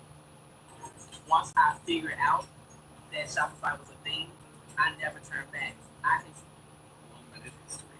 The American hobo. Within the annals of American history finds a resilient group of misunderstood vagabonds. The hobo. Believed to have been coined in California around 1890, the term hobo has many connotations, but no strict definition. A migrant worker, the first sign of the hobo appears following the Civil War, delinquently riding the rails in search of employment on America's frontier. Having low social status, they are often mistreated by straight society, yet they graciously accepted any work they could find. During the Great Depression, the hobo code becomes prominent. Its 15 tenets center around ethical conduct and are a testament to the hobo's humanity and humility. They develop their own language using signs to communicate to one another how welcome they are in a specific area. In Iowa, the Brit Hobo Museum hosts their annual National Hobo Convention. Today, the hobo walk of life still travels on the periphery. A little bit deeper. That's why I don't care. I don't embrace my shit. I don't give a fuck about we don't hear the word hobo much anymore. But beginning about 100 years ago, a subculture thrived in the rail yards of Hilliard and the Rocky Flats along the Spokane River. I'm not homeless. You're a hobo. These were Spokane's hobo camps, filled with men who chose a way of life with no fixed address. They rode the rails from city to city, congregating especially at the continent's major railroad division points. Spokane was one such point. They carried their clothes in sacks. They warmed their hands around campfires and sang about the Big Rock Candy Mountains, where there's a lake of stew and of whiskey too. They had their own customs, their own lingo. Wine was Yakima bourbon. Their bedrolls were bindles. Their camps were jungles. They became folk heroes because of their carefree lives, free from society's restrictions. See? Charlie. You see what I'm saying? That's what I'm saying. Like, it's not bad to be a bum. Like, it's just, Chaplin took on the character of the little tramp and became a star. Here's how one Spokane hobo put it. You haven't got no ties to nobody or nothing. That's how I like it. In 1905, a hobo wrote a letter to the Spokesman Review under the name of Weary Willie, in which he recalled that he had once worked for a nobody or nothing. The very memory. That's how I like it. That's what I'm saying. That's how I like it too. I'm like, I really feel like that. I don't like. So he rounded up all the bullies in town, dozens of them. I don't have to fucking fuck these people. I can leave. Like, is what I'm saying? That's what I'm saying. I always can just leave. The hobo population exploded during the Great Depression of the 1930s. Thousands of unemployed people rode the rails in search of work, changing the very nature of the hobo jungles. These new hobos were on the move out of desperate economic necessity. Hobos still loomed large in popular culture, but now they were sad figures such as Emmett Kelly's Weary Willie character. See, made him when World War II arrived, it became harder to defend an entire non-productive class. One hobo king told Spokane reporters that a tramp is a man who won't work, a bum is a booze fighter, but a hobo is willing to work as long as he is free to roam from job to job. By the See, wrong 1950s, from these job to distinctions job, had blurred exactly. beyond recognition. That's what I'm like, bro, Spokeswoman like, Gay okay, reporter like, Dorothy it's a Power media hire ventured down job, to the hobo they're hiring me, jungle by bro. the I Spokane can probably River be there for and at found an least, I entire can be there for a cross year. section of the I can be there for like maybe 1953 like a month, hobo life. you know? One man Maybe said like he'd, quote, 2 drink weeks, anything with maybe 3 alcohol. weeks. You know what I'm saying? One Get was some money real washing his quick. shirt in a can of Just soapy get some water type of because he money. needed a Like, clean you shirt can't be to out here apply trying for to a live like the job. Joneses and shit, trying to And have all another this group nice ass admitted they shit, were all drawing trying to fucking rocking live in chair a house and shit. slang Like, for no, you unemployment can't do all that checks. shit. In the 1960s and 1970s, You a new know? kind of vagabond, young and long-haired, was drawn to the hobo life. Yet, if the life was ever truly carefree and adventurous, it no longer was. The camp still existed on the Spokane River bottom, but they That's were why squalid 2022 and was like really dangerous. great year for everybody. By the because we were all 1980s, the word hobos. hobo was a relic of We the were all past, hobos. replaced by words such as transient and homeless, words with no hint of romance or adventure. Now they mentioned The homeless homeless in the population didn't 70s roam, with the stayed in one place hippies. and You just see what I'm tried to saying? survive. Today, a few free spirits might still ride the rails, but the hobo culture is long gone. The Big Rock Candy Mountains proved to be a myth. Nothing is left but the blackened fire rings and rusting tin cans down in the old jungles by the muddy Spokane. This is Jim Kirshner for SpokesmanReview.com. Interesting. And they just turned to hippies and shit. And that's when hippies were being like institutionalized. Did they institutionalize hippies? Did they institutionalize hippies?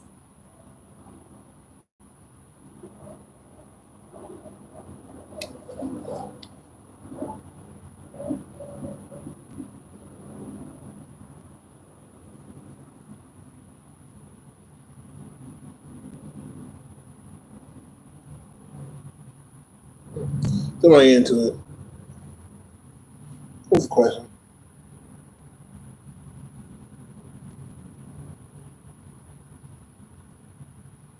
Now you see what I'm saying? That's pretty much what it is. It's like bums. It's mostly guys.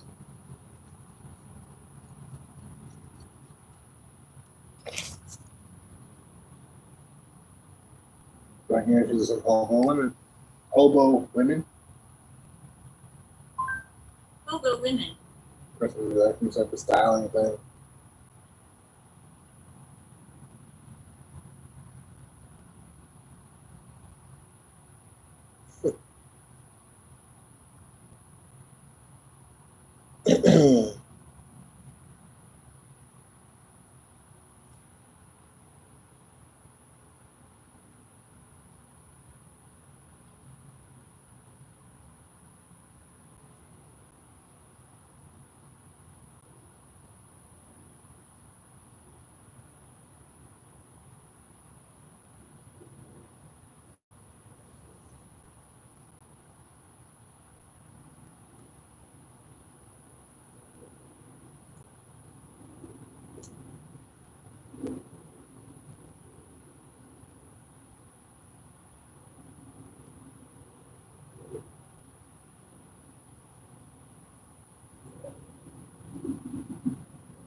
Then potato sacks.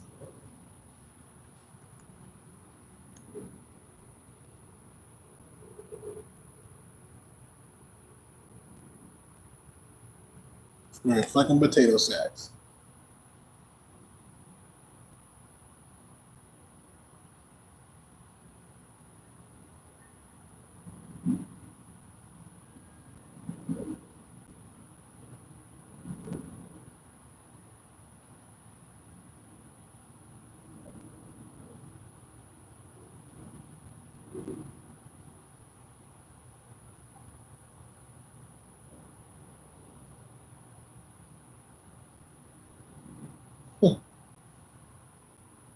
God love AI. These are just AI. Google's just a chatbot. See what I'm saying? I didn't know about this chatbot shit. I didn't know about AI. I saw Google AI on the side of my shit. I didn't know what the fuck AI Noah was. It's a fucking Google AI chatbot, and that's what I'm saying. That's what I'm learning about right now. And this is the newest shit that's out right now. You know what I'm saying? So it's like it's really fucking cool. I'm in school to like learn about this shit. It's really fucking hard though, but it's like it's really intriguing to me. I always still find it very intriguing. During the Great Depression, while hobos are often stereotyped as male, there were women, sometimes called hobos or boyettes, who also traveled the country looking for work and a better life. Here's a closer look at their experiences. Reasons for hoboing. Economic necessity. Many women, including single mothers, lost their homes and livelihoods due to the economic crisis and were forced to seek work elsewhere. Family support. Women often traveled with their children, making the challenging journey even more complex. Adventure and independence. Some women chose the hobo lifestyle to escape domestic situations or simply to see the country, according to subcultures and sociology. Life on the road. Resourcefulness. Hobo women demonstrated immense resilience and creativity in finding food, shelter, and transportation. Travel methods. They utilized methods such as hopping freight trains despite the dangers walking, hitchhiking, or riding in trucks. Work opportunities. Some found work.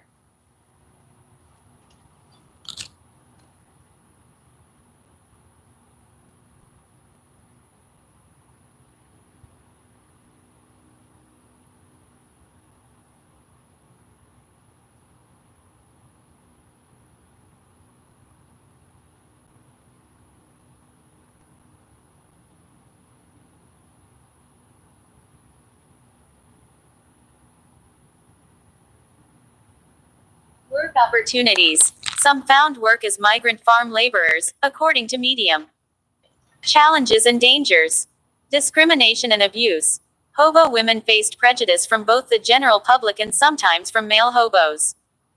Vulnerability to violence. They were particularly susceptible to sexual harassment and assault, sometimes dressing as men for protection. Limited access to resources. Finding safe places to sleep, healthcare, and consistent food sources were constant struggles. Community and support. Strong networks. Many hobo women formed supportive networks with other women on the road, sharing resources and facing challenges together. Mutual aid. Instances are documented where individuals and families, including those traveling with children, received assistance from others who were also struggling. Legacy. Resilience and creativity. Hobo women, though often overlooked in historical narratives, played a vital role in shaping hobo culture and demonstrated incredible resilience and reso.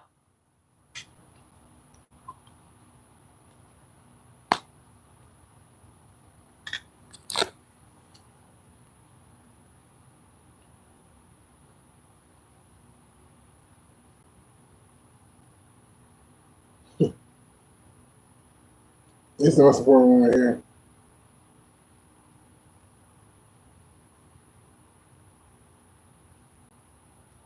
Documentation. Their stories and experiences have been documented in various forms of media, including autobiographies, photographs, and literature, offering valuable insights into this unique subculture. The experiences of hobo women during the Great Depression highlight the severe societal impact of the era and the resourcefulness and determination of individuals who faced unimaginable hardship.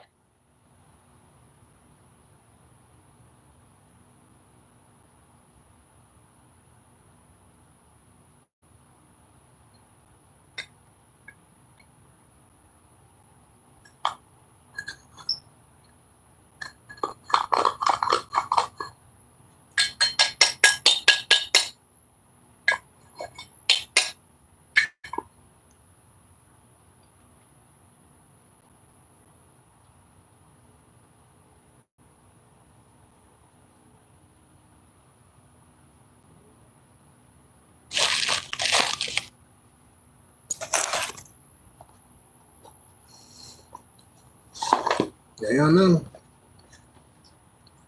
Well, I dress like what I dress and all that shit.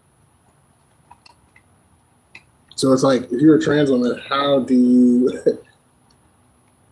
you be feminine amongst all these fucking faggots walking around? You know, and then it makes you wonder, like, if these men are doing this to women, definitely there's a guy in there who's dressing up like a woman because they like to get fucked. I'm saying that's why these things are faggots. It's funny because trans women use that word a lot. I feel like the word faggot, like they always want to know if a man's gay or not because these niggas are gay. They're gay. It's so weird when you ask that question, like, as trans women, are you gay? Because you really have to find out they're gay. Niggas are stupid gay.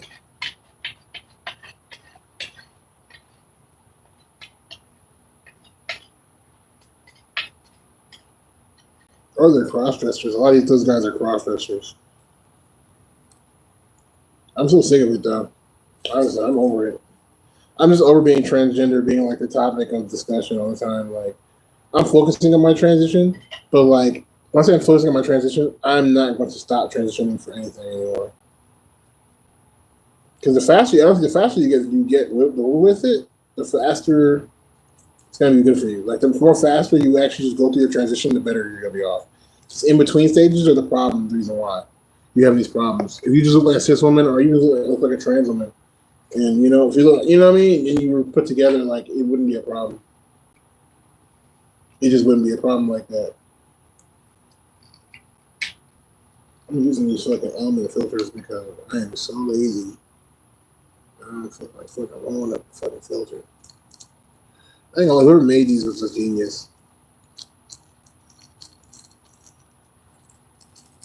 And so I'm not gonna smoke weed after this. This is like my last batch of weed.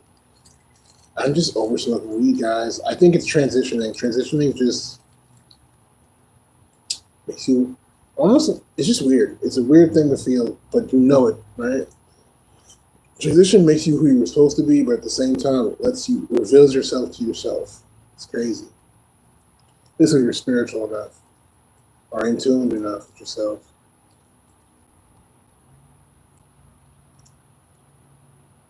I used to hold them fat ass joints, and like now I can't even smoke them. I gotta smoke these small girly joints, thin ones, super small. And then on top of that, I don't like smoking blunts and shit because it's too harsh.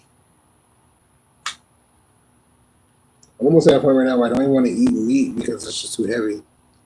All I have is like potato chips, apples, and cucumbers. Like, it's getting weird. Like, I'm changing into what I always thought I was, but didn't have the cognitive, didn't have the sensory motor skills to do it, It's kind of weird. I guess what they say, like, phantom body parts and shit, and I have phantom sensory output on the world. Cheers. That was really fast. On the show, like, nothing.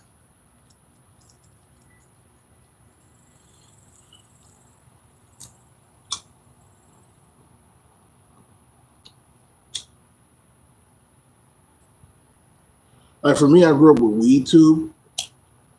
And so, like, WeedTube was awesome. Especially as a young person. It really was awesome. Oh my God. College years.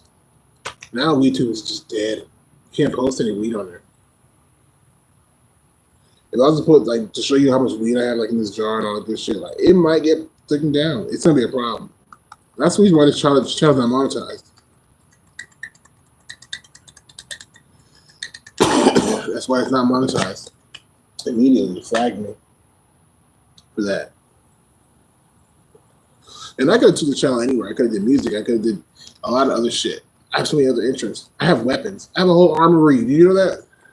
Your armory. I have literally a whole armory. I didn't realize that until like yesterday. I'm going through my shit. I got like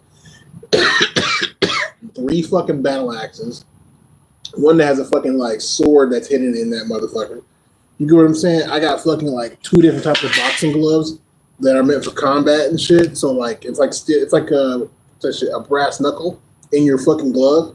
You know what I'm saying? Like I got like a lot of shit. I got a safety knife and axe on me right now. Like, you know what I'm saying? Like I carry a lot of fucking weapons. You know what I'm saying? That's just like some of the weapons I have. Like, I have a lot of fucking weapons. You know what I'm saying? I didn't realize that shit, but I got a lot of weapons. You know?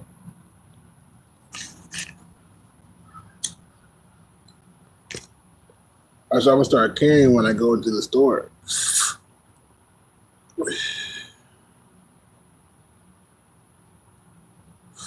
I gotta literally do that shit tomorrow. I still think I should go over there and just get this job. What do y'all think?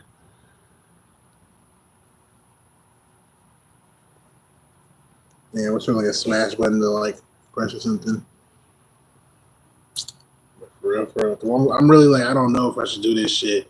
Let me just go ahead and see though what time I might have to get there. It said it's a job fair, and it's a job fair all day, like from 12 to 7 p.m. today, tomorrow, and on Monday. Like, bitch, are you kidding me? I'm about to fucking do it. I'm about to come in early as possible and get this job.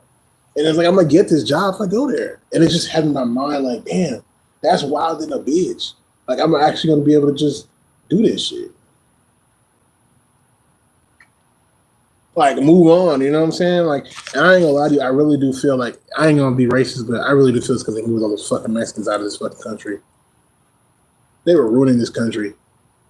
And it's crazy because, like, I love Joe Biden's reign because of how he just let trans people just have it. I ain't gonna lie, I love that. That was history for me. But it's like, it's crazy because I'm just like, man, like, you know? Just weird because it's like, Trump came in and just destroyed that shit.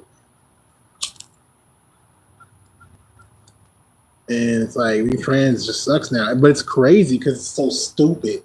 Because it's like the more they sit here and like do all this shit, the more we become more sophisticated and resilient. And it's just funny, like we're all just getting our fucking. I was on Reddit yesterday looking up like, oh my god, DIY, and it was just like the amount of people that were just like, bitch, stop being a bitch and just go get some estrogen. I was literally like, oh wow, like you know, like I was like, wow. Okay, she's right. Because, like, I remember, like, I don't know what happened to the post. There was a post on, like, Pinterest, and it literally gave you all the fucking clinics around the world that you can just call up and get that shit. I was like, what the fuck? I downloaded it, but that was the phone that smashed. So, like, I lost all that data. I can probably get it back somehow, maybe somehow in my Google Drive, but, like, that's a lot of shit. I don't like them. But that's what I'm trying to get more tech savvy about. I'm trying to, like, get into all that shit.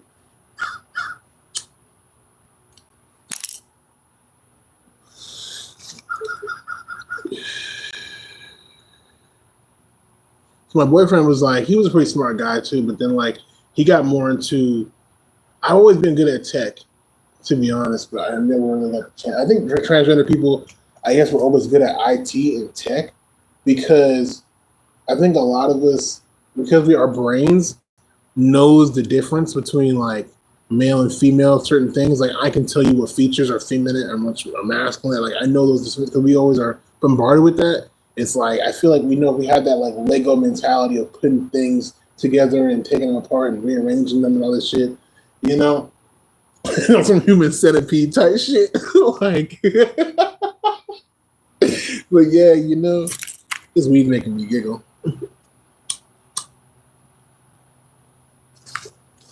Man, it's just crazy. All right, let me see.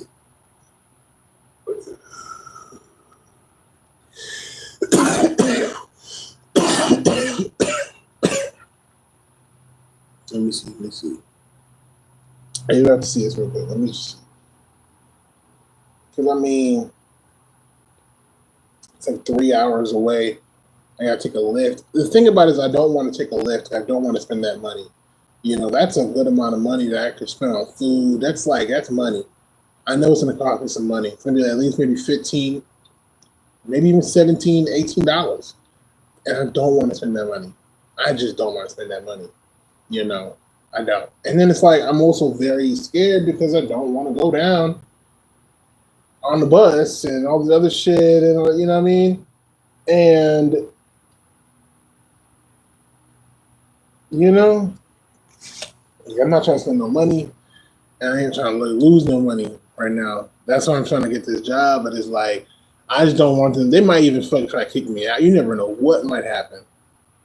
I really don't know what's going to happen. And the thing is, I'm not going to go in there. I'm going to go in there as a guy. Like, and you don't think that's cool? Like, if I go there as a man, like, I feel like I look like a man. I'm still on hormones. I take my hormones. But I feel like I still feel like a guy. I don't feel like I look like a girl. I don't feel like I sound like a girl. I don't have to wear a bra. Well, maybe I should wear a bra. I don't know. You know what I'm saying? Like, I don't know. Like, I just don't see it for myself. You know, I don't see it for myself like that. I think I don't even think I look transgender. That's what I'm saying. I don't even think I look like. Do I look like a trans man? Like somebody, please help me. Like that's what I'm saying. Like I don't know. I look. I see myself walking in the mirror or walking up to my own reflection, like through the window or something, and I do kind of look like a girl with long ass arms and shit.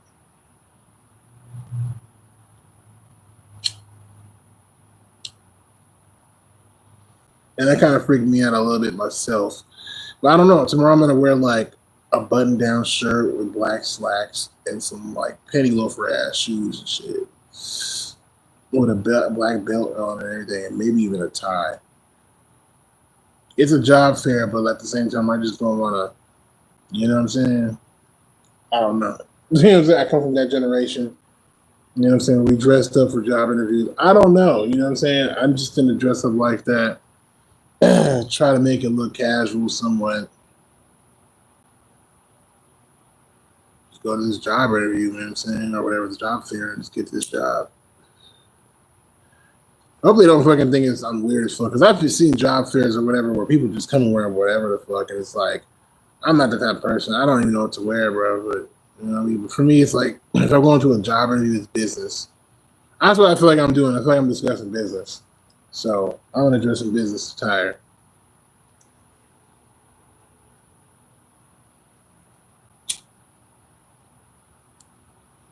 I don't even give a fuck. Because, I mean, you can't lose. You can't go wrong with dressing up. You know what I'm saying? Dressing business casual, you can't, you know what I'm saying? You know, so that's what I'm gonna do. I'm gonna stop doing that shop fucking going to fucking job and shit like that. But I'm gonna do this job like that. And after I have the beard now, I'm going out for a while and shit. Like, I just don't know. Like, what do y'all think? If I came in there looking like a man, I'm of course gonna wash and comb my hair and brush that shit probably a little bit. Not really. I'm actually not gonna do that much to it. Honestly. Actually not gonna shit to my hair. I'm gonna try to shape it though, you know what I'm saying? Like brush it to a certain way and make it look kind of somewhat, but I'm not gonna do too much to it. Yeah. I might wear my hat with it. Like a little blue hat. I might wear it. Man, because I have like a fucking multicolored shirt. It's like blue and it's a dishwashing. So you know it's like a food thing, right? You know what I'm saying? So I'm gonna come in here with it's gonna be like, I'm gonna have this on, and then I'm gonna come in, right? With the button down. And it's like an all red shirt, and it's like has blue and yellow stripes on that shit. Light blue and light yellow stripes on it on a cherry red fucking like button down shirt. You know what I'm saying? Like, then you have the black slacks, the black tie on the shit, black belt. You know what I'm saying? With the fucking like gray tan black shoes and shit. That shit gonna be looking like like I'm gonna be looking some type of way. People be like, look at this guy. You know what I'm saying? Like oh man, it's gonna give nothing but queer. Like, you know what I'm saying? Like too queer. I thought I'm too queer for fucking motherfuckers to where it's like I have style, motherfucker, like I got swag, like I can put up together an outfit, like that look don't make no sense. Like I'm fashionable, you know what I'm saying? Like I have fashion sense. Like I follow fashion. There's a new fucking show I know. I saw a commercial yesterday. I think it's Vogue or something. Like, you know what I'm saying? I'm watching that shit. Like a group of America's Next Top Model. Like you see, oh man, like I'm playing. But no, seriously though, you know what I'm saying? So I'm just like, man. I don't know if I should go or not. It's just because like I don't feel like getting on that bus. 2 hours and 30 minutes on the bus as a trainee. I don't want to know about that. You feel me? And I don't say this because everywhere I go, I get looked at by guys like, oh wow. You know what I'm saying? Like every man just looks at me like, oh my god. It's just I don't know. I feel like I just sexually intimidate these men. And it freaks me out because I'm like,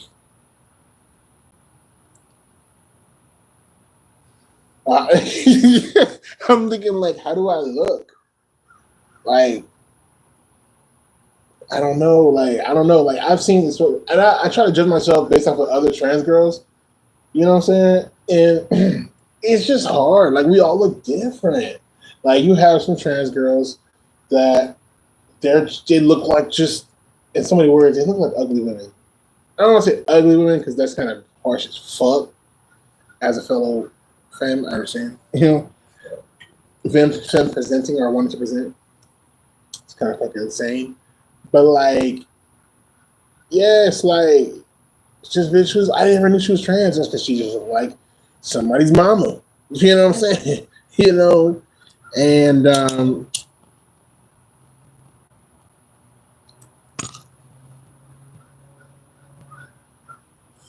it's wild because I was just like, okay.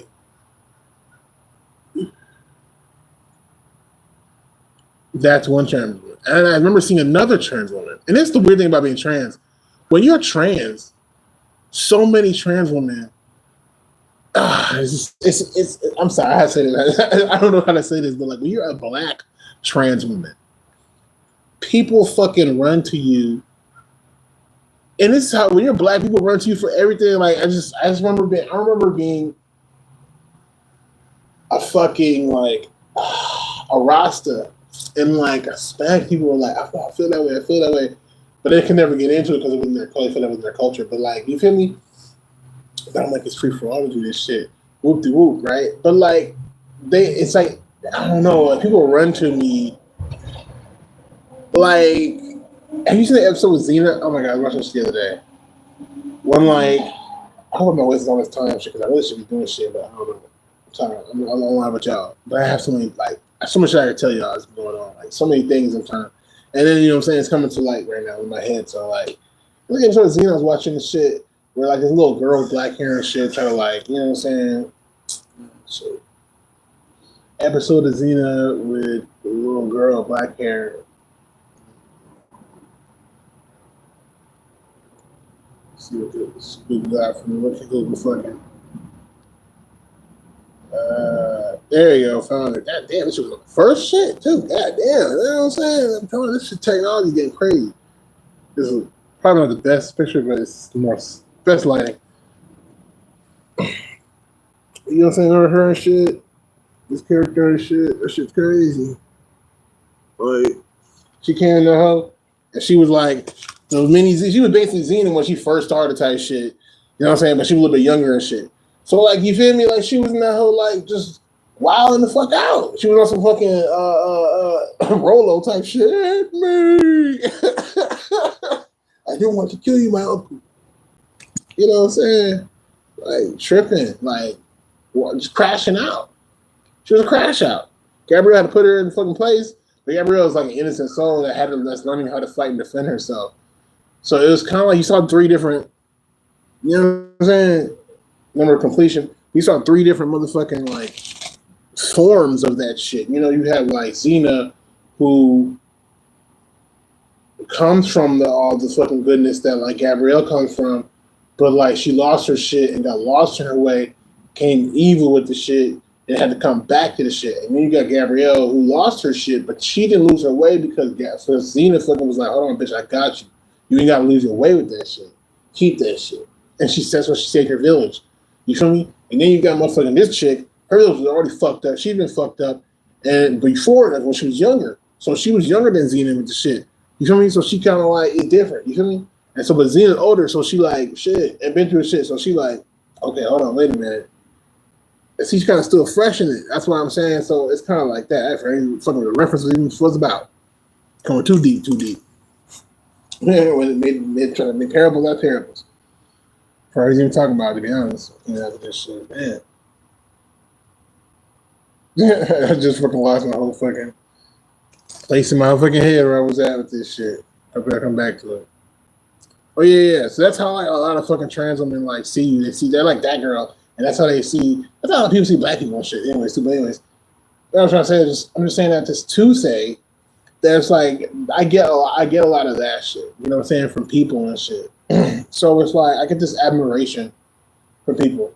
You know what I'm saying? That's from the trans and gay community. I get a lot of admiration from them. They love me. They live for me. You know what I'm saying? And they love the drama. They love it. It's fierce. I love the drama. So I don't know. I'm really like, it's kind of crazy. I don't really know I don't know what to expect. It's really complicated. I don't know what to expect at all. I'm really at a point where I'd have no idea. You know, I don't know. I just don't know. I don't know what to expect at all. Because, you know, what is trans women? The first thing is our skin does. Sometimes, when you're transgender, people, you look different. I'm not gonna lie, and it's just, I don't know. It's wild. Like, you start taking hormones within a week or two, people are like, "Oh my god, why does your skin look like that?" And it's like, your skin does change. Like, I'm not even gonna front. Like, I've seen it. I've seen, like, you know, a friend of mine that coworker that detransitioned, and she literally, you know, this, I don't know. I don't be respectful. So you know, like, that's crazy. Like, the skin completely, like, bam, because the pores start to fucking become, you know. And that's like one of the main indicators, like, and it's like, and that alone can turn on a man.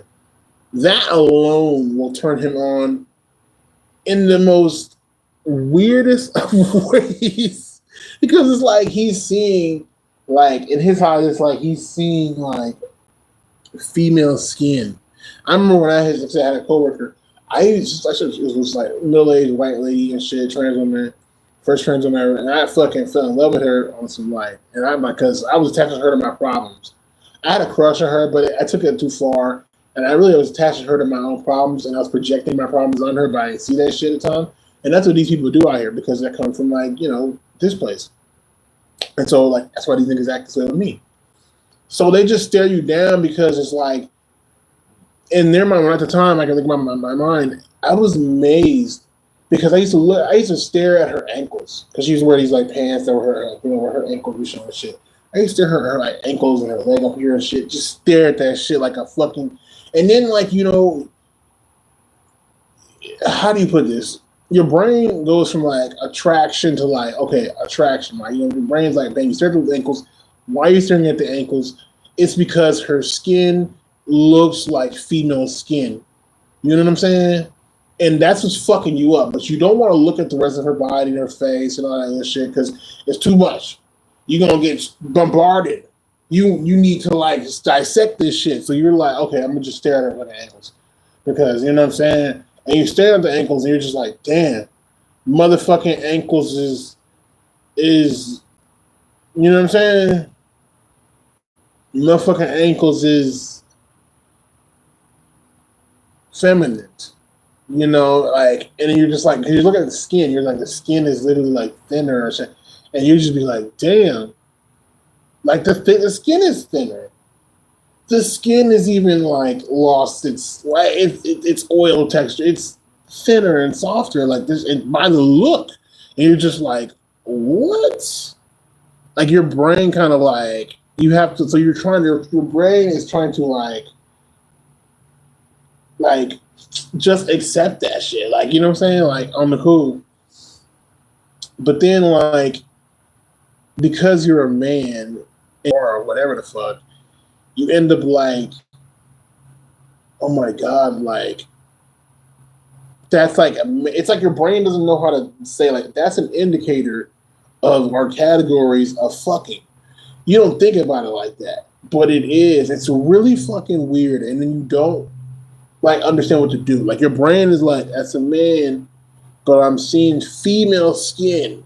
So then your brain is like, that's an indicator of, like, femaleness, but you don't think that at the time and shit. And all you can think of is like sexual shit. Like, oh, because the way you're giving it attention. You get what I'm trying to say? It's hard to explain, but, like, it's almost kind of like you are so obsessed with what's going on because of your transphobia that you become attracted to it. You know what I'm saying? Like, I think that's really what it is. Like, And then like maybe if your brain is like me, like if you have an intelligent brain like me, I feel like you start to kind of like use that shit against yourself and start to get paranoid and start making up things for yourself in your own brain. So basically, I would stare at her fucking ankles like real quick when she would walk through. You know what I'm saying? Because I used to stare at her ass to look at her face and shit and titties, and it was just like, damn. It's like that's the bombardment I'm talking about. You're hit with like the section there. So you're like, oh my god, it's too much. I can't take it. I need to like stare at your ankles or your hands or like small little indicators to let me fucking feel like, okay, you're a woman or a man, because I can't tell and shit. Not that I can't tell, it's just the secondary sex characteristics are so predominant. It's giving me fucking female, but then like I'm getting other characteristics that are giving me male. So like they need to like dissect you and shit. You know what I'm saying? And so that's really what that shit be like. So they'll like start picking at things in your body and shit to do that shit. But here's the weirdest shit about that shit. If you're already sexually attracted because of the sexually sex characteristics or basically the silhouette or the figure of what you think you're like, you know what I'm saying? Like it's hard to explain, but you come up to a person, they think like, okay, you're a woman or you're a man, and then you like they're dealing with you, and then they see all this shit. You know what I'm saying? So it's like that's what I'm saying. Like they start looking at those things, and if what they see at first they're attracted to, then they start to second guess what they're attracted to with the paranoia. And so that becomes a thing. But if you know that paranoia is just like shaming tactics and shit, you really grow like a fucking fetishistic desire and shit for now, thus said fucking people. And that's what I'm saying. So what I used to do is I just look at her fucking ankles come through the fucking kitchen and shit and drop on plates and shit, and then just be washing dishes. And like, so I couldn't look at the ass and fucking, I would look at the ass and shit, but like, you know what I'm saying? I would just look at the ankles because it was out and it was like bare skin, you know what I'm saying? Only bare skin I can get to. And it was just like, man, I was just looking at that shit like, man, you know, and then you start getting like weird ass foot fetishy type thing. I'm not even into feet. I'm not into feet now. But at the time I was into feet, nigga, like, you know what I'm saying? I was like literally like, man, I'll fucking bust that shoes off, girl, right now. I'm just, you know what I'm saying? Because I'm looking at the skin and shit, you know what I'm saying? But I'm already like attracted. So like for me, it was like, I felt like, for me personally, you know what I'm saying? I felt like it was a connection to my inadequacy of getting a woman, aka even a real woman, so to speak, and actually really being a man and shit, and not filling up to manhood, which is really just self-sacrifice and destruction and all sorts of bullshit, right? Being utilized for war and all that shit.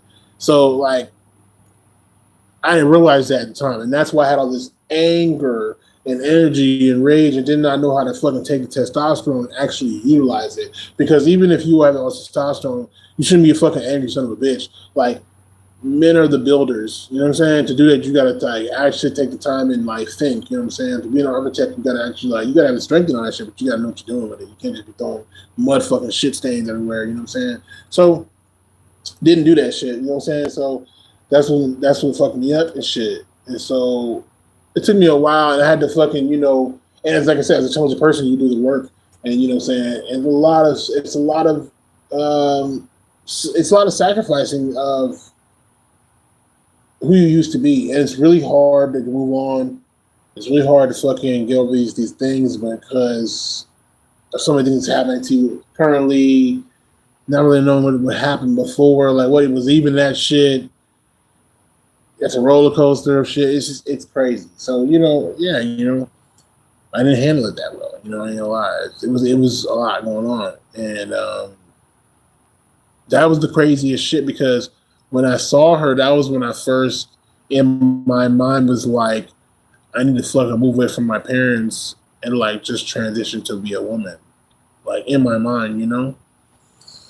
And that shit was crazy.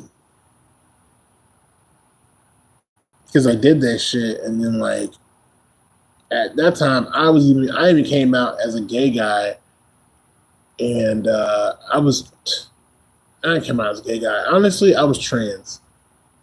I just didn't know how to fucking like tell people I was trans, because they would just deal with me like a guy, and so I would like try to act super femme. Oh my god, act gay as fuck. I would act gayer than a motherfucker. Like I would, and I looked this up saying, "Oh, you act gay as fuck."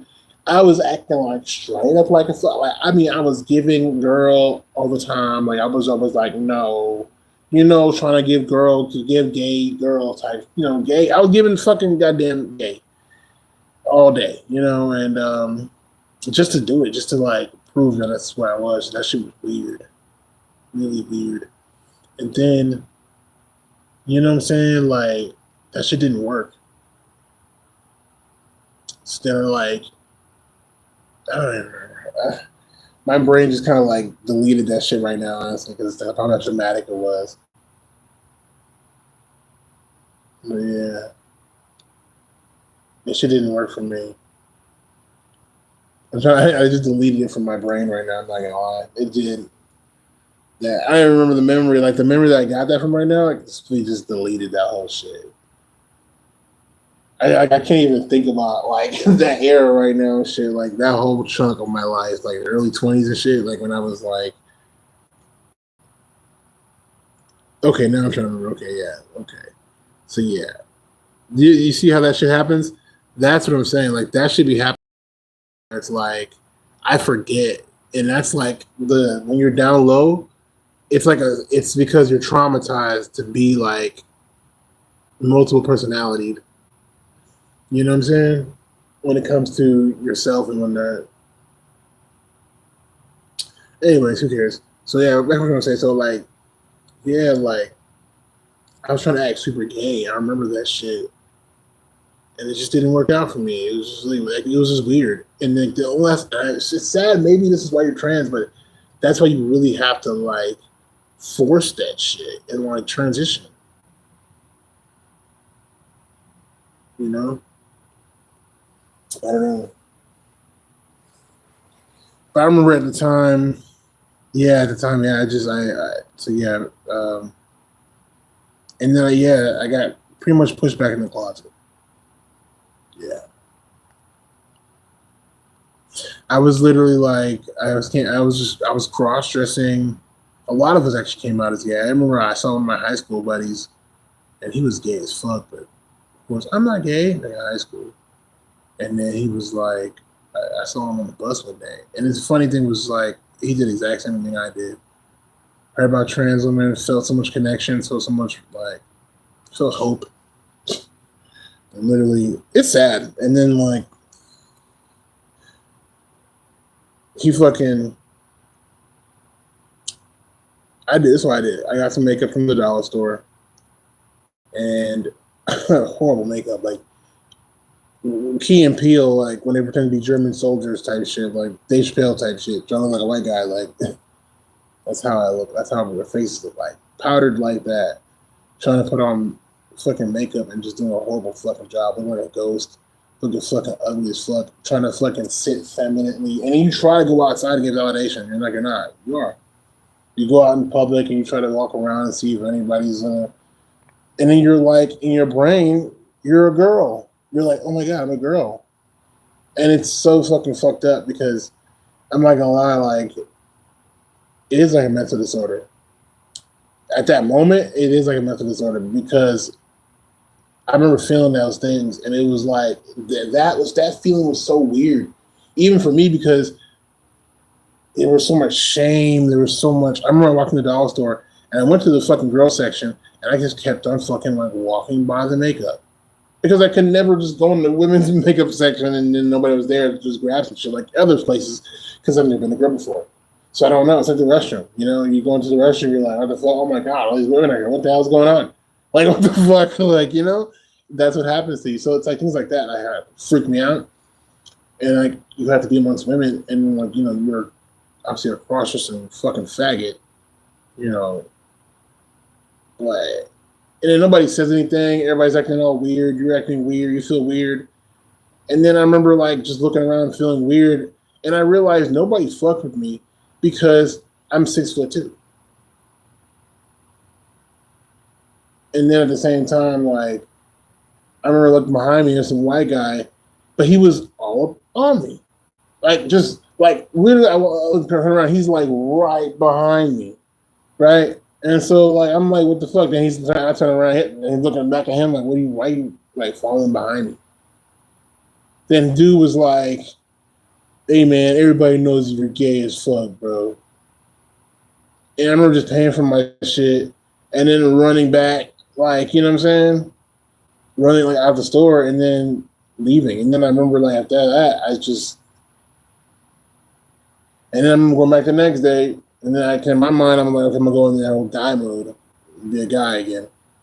And I went out there, and I went as a guy and shit. And you know, I remember seeing this white tranny, same thing, same as me, like, covered in makeup, had a red wig on, and just you could tell she was fucked up. And she's all fucking yelling and shit, yelling, and just yelling about, like, I don't know, I was listening to music, depressing ass music too. And she was just yelling and shit. When I say tranny, she was just a guy in a wig and all that shit. And just yelling. And then saw me because she was on the sidewalk and I'm on the sidewalk, so she saw me and started yelling at me and shit. And I tried to look like a man. I was like all big and buff, kind of walk through and shit.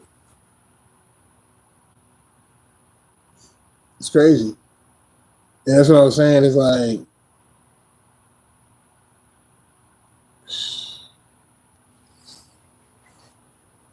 that's how we say, well, that's how white women, trans women act because they're white. They think they have a right to be here. You can't really kick me out of here and all that shit. What the fuck is wrong with you? You're transphobic. You know what I'm saying? Well, black trannies know, like, they're transphobic. Like, let's not even fuck with it. You know?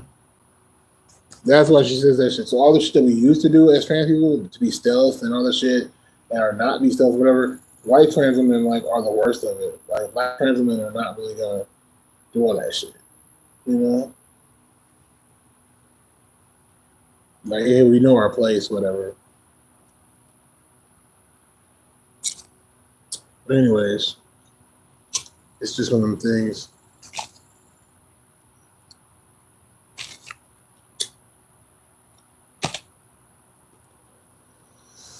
It's like,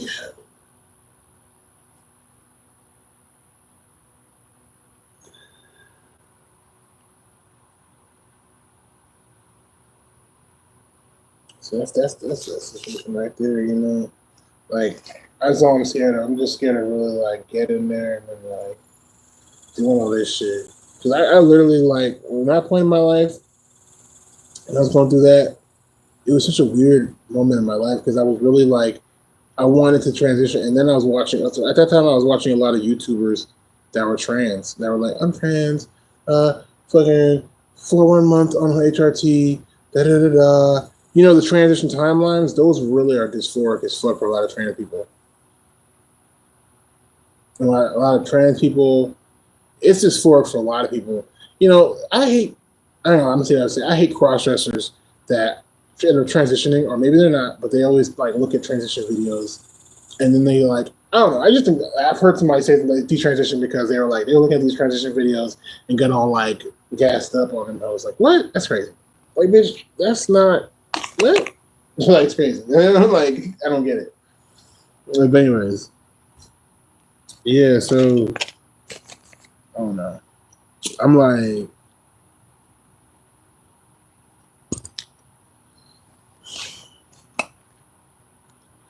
so then I started cross-dressing and I thought that was like me becoming a woman, right? Like, literally in my mind, it was like me becoming a woman. And then, like, I watched the first video of this YouTuber called Robert Fleming, and it was this white guy, English. I think I'm not sure. You know, some type of derivative, maybe Irish or who knows, fucking Australia or some shit. Anyways, point is, motherfucker was in the Philippines and he was talking about trans women in America. He's talking about the situation with trans women and all that shit in the world. And he bring the term AGP to me and shit, and start going in about the sciences and all this type of shit and all this. And it's like, it broke my fucking heart because I didn't understand what he meant at first. I first watched the video. I remember watching it. And I was watching it and I didn't understand shit he was saying. And then I watched it again, and I started to actually listen. It was one late at night, and I was cross-dressed. And I was just thinking about what the fuck he was saying. I put the video back on, and I was looking at it, and he was just, it broke my heart because it made me realize I'm basically just a cross dresser, and that shit fucked my whole mind up. Like I felt like I was liberated. I felt like I found me. I felt like I found who I really was supposed to be in life. And here again, you know, I'm being my heart broken by somebody telling me, no, you're not really a trans woman. You know, that's not your real path. That's just, you know, you're just a cross dresser. And so like that kind of fucked me up. And so because of that, it made me go deeper into being more of a sissy. It made me go deep. It didn't have, see, the thing about it is I didn't have any dignity. And that's what I'm saying. Like the collateral that women have as a trans woman, now I see that now because people associate you with those things. Like I said, cross-dresser, sissy, all that shit. So like, you see what I'm saying? It's like the collateral of that identity becomes a problem. Like the reason why trans women are not respected is not because of you don't have ovaries, all that other shit. It's just in the collective mind that we don't think of it as the same shit. You know what I'm saying? Like as a man, like I said, like I don't know how to explain that shit, but when I went there, I went there. You know what I'm saying? Like when in my mind, it's like I didn't have any like more dignity for myself as a feminine human being. Like you know what I'm saying? Like because I had the idea now that I wasn't a trans woman, something that could be respected and what's the word, even understood by others, right, in a sensible, logical way. I feel like now I'm misunderstood in my own chaos and madness of my own making. And so now I'm using all these things that are just really a part of who I am, and I'm exploiting them. You get what I'm saying? I'm exploiting them. And this is just a characteristic. This is just emotions and how things go. It's not just what I'm going through. This is the thing that anybody can go through. I'm exploiting them, you know, in a sense of like, okay, let me be a fucking bimbo with it, you know? In gains, right? What am I gaining from doing the exploiting? My own psychological gratification that this is who I am. You know what I'm saying? But it's a loop because who I am is not what I think anymore. It's what has been propagated against me. You know what I'm saying? But I didn't know that because, you know, you're thinking, okay, you're an AGP. You're just a fucking crossdresser. And so you're like, okay. And you go into that and then it doesn't do anything for you. That's why it doesn't matter if a trans woman is an AGP and she transitions or any type of way. It's like, honestly, she's a trans woman because it's like she's not doing it for, you know what I'm saying, those things. And then, you know, with a lot of trans women, you find out that's kind of the case. Like, we cross-dress, we masturbate, we cross-dress, we are into sissy fucking femdom. We love femdom. We have worship women and we want to be punished and shit for worshiping at the same time not being them. We're fucked up in the head, you know what I'm saying? We have, because of all that built up fucking energy that's negative, we end up like, as on the male side, if we do get with a woman, we want to beat her. We don't, we like for me, you get kind of psychotic. It might be a Ted Bundy type of motherfucker. You know what I'm saying? Like, you know, you join men's rights activist groups like MGTOW and shit type shit. No, you know, I'm just saying. You know what I'm saying? Like, you go a little too far with that shit. You know what I'm saying? This is just a general, like, you know, towards anything like that. You like to pretend to be hyper masculine, you know, type thing. So it's just things like that I feel like be the problem. Let me sure it gets some juice on this. So the motherfucking okay, make sure my hotspot wasn't on. So I guess we're gonna try to go to the interview tomorrow. We got time. We can go to the storage unit and pick up some shit, get dressed and go. I'm just really like, I'm not gonna shave. I'm gonna try to get this dishwashing job. It's gonna be really hilarious though. You know, it's gonna be really awkward though. I don't know what's gonna happen. I wonder if they're gonna think I'm a trans man. I feel like they're gonna think I'm a trans man. I feel like they're gonna think I'm a trans man.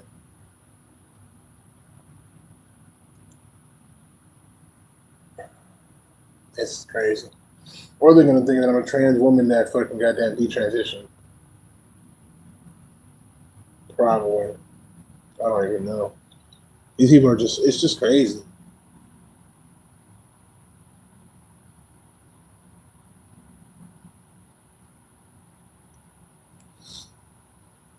I don't know. I just grew the facial hair out because, I don't know.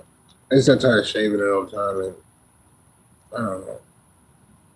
I get misgendered all the time anyways. So I was like, fuck it. You know? And now I feel like, I don't even know. I'm tired of this shit though. Like people are really fucking transphobic right now and homophobic. It's disgusting. Like they really thinking like, oh, and it's like it's crazy. Because even I'm trying to transphobic. So I was looking at cis women, I'm like, that woman. It's not your business. You're not gonna know. It don't matter. You don't even need to know. It's just crazy, man. Anyways. So I say at that time, you know what I'm saying, all that information, you know, like I basically was okay, and I'm not gonna be a trans woman. I always was like, okay, being a trans woman is too much. They're doing too much. So I was like, okay, I'm just gonna be a gay man. But why did I want to be femme? Why didn't I just want to accept myself? Especially at that time, if you are that way, if you are a drag queen, like why can't you just be a drag queen? You know? And then I realized like they don't even want that either. But that's not in your, that never comes to your brain. You just kind of, so you go back to being a man. Because you have to fight and all this shit too, the masculine. So in your masculine, you go back to being a man with this shit. Like I still had dreams of like waking up with a vagina, phantom vagina. I really was on some like, what the fuck? And that's when I started taking like black collash, which is a herb that suppresses testosterone. And I had some changes. I didn't fucking grow facial hair for a while. Like I was doing shit. Shit was helping me out. And my skin looked different and shit a little bit. Like, there was a little bit of changes and shit. Yeah, that shit was crazy.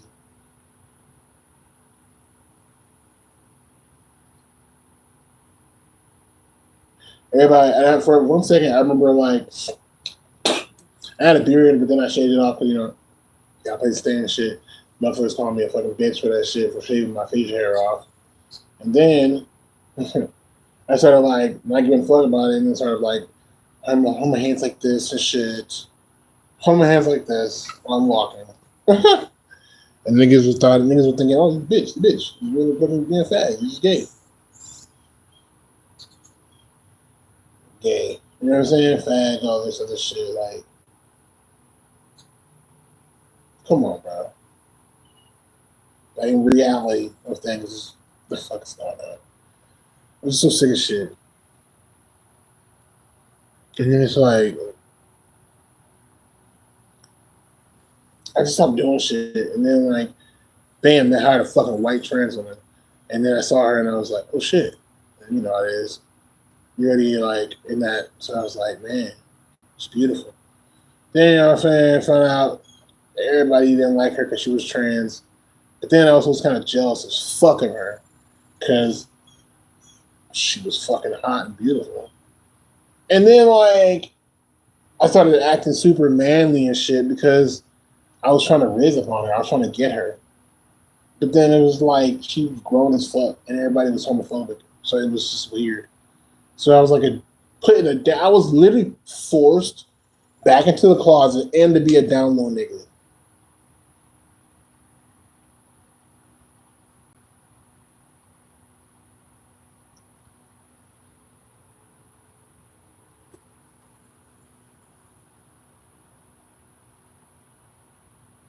And once I got all the niggas out of there, bro, like I'm cool. That's when I started like trying to hit on her and shit again.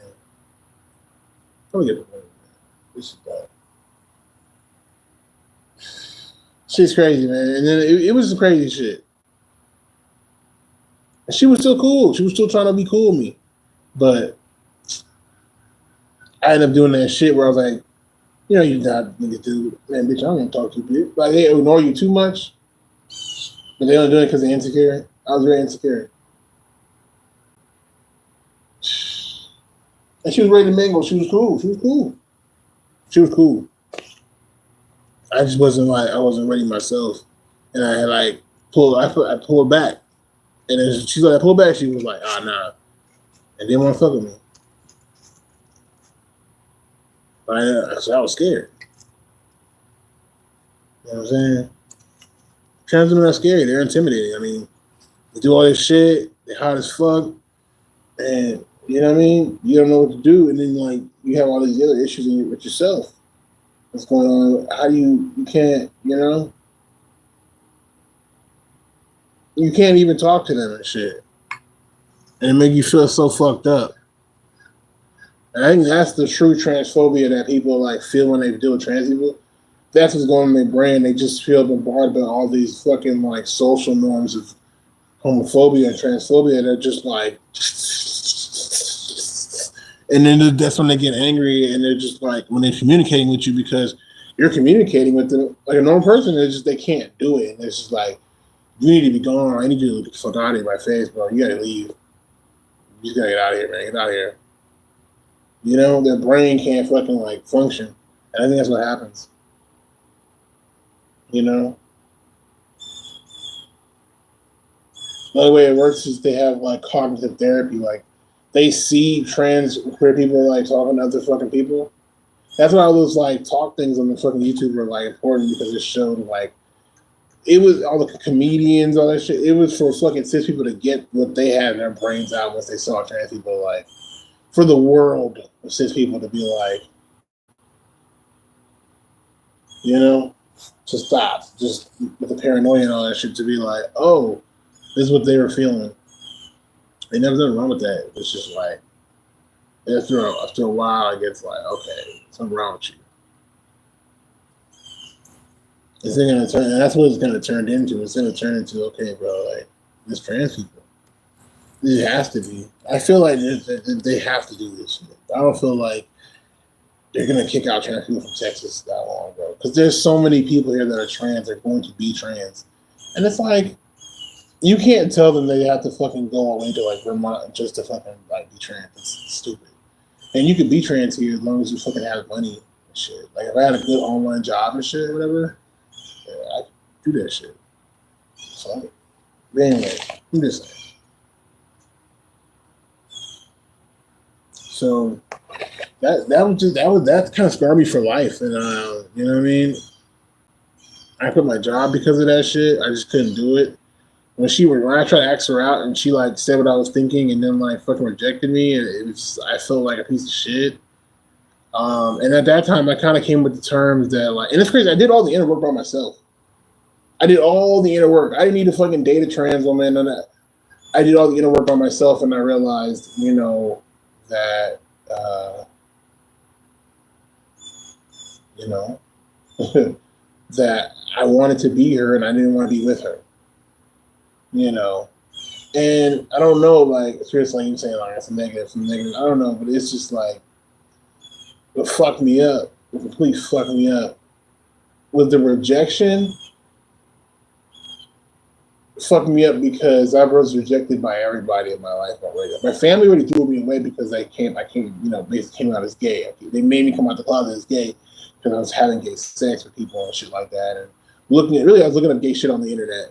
And they had no phone at the time, and I was looking up shit on their smart TV, and they saw the history, and then they'd be like, homophobia. You're gay! That's why you never had a girlfriend to come to that house.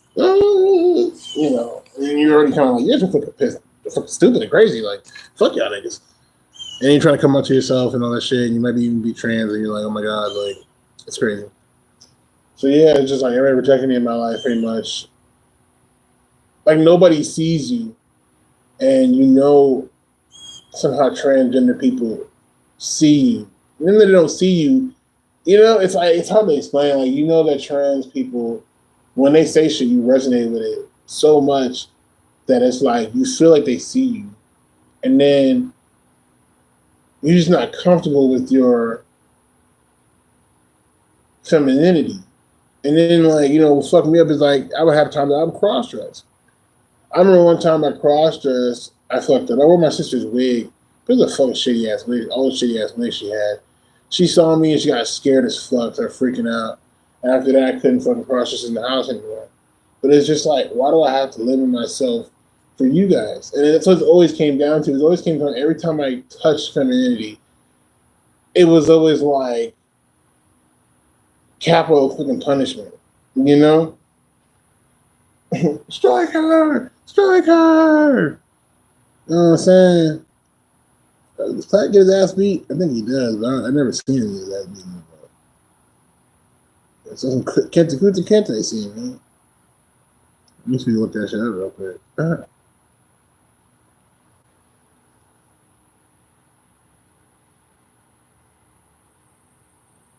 When men, like how to miscarriage, you get in a fight.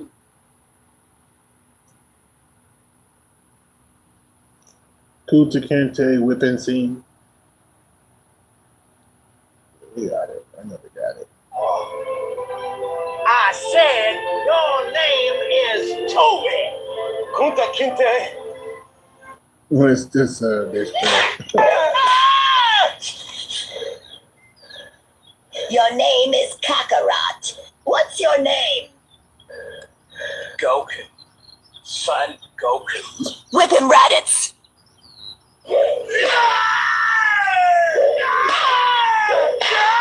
Oh, dear God, help that boy. They're gonna whoop him to death. What's your name? Say it.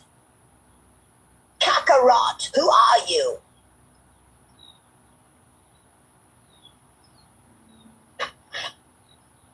What's your name? Kakarot. Say it louder so they all can hear you. What's your name? My name is Kakarot.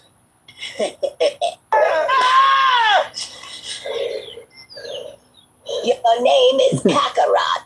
I rewatched, and I hate watching Roots. I have my own reason for it. But bruh, when I watched the part where, told Kunta Kinte, like, no, what's your name? But bruh, when I watched that part, you could see that there were a community of people who were enslaved, who was like almost like, yo, he said Kunta Kinte. Like, you could see they was almost living through him. He was getting whipped. You could see they was like, I don't know if it's worth it. I don't know if it's worth it to be free. Like, for real, you could just see, like, that part was like, I don't know. And then it got to a part where they just kept whipping. What's your name? Trying to break him. What's your name? What's your name? Kunta Kinte. What's your name? What's your name? And he broke. And he broke because the people in the community he looked up to was looking at him like, bruh, you know who you are. Told me, bruh, like, stop saying what they, just say what you say, what they want. And so there's a part of us that is liberating to be ourselves, but there's a part of us that's like, yo, if I leave the community or the community don't like me, then who am I outside of this community? This shit just got deep as fuck. You heard what he just said right now? That's what I'm talking about. That's exactly what I'm talking about. With zero people here. Exactly. There ain't real ones. Like, you can see they was almost living through him. He was getting whipped. You can see they was like, I don't know if it's worth it to be free.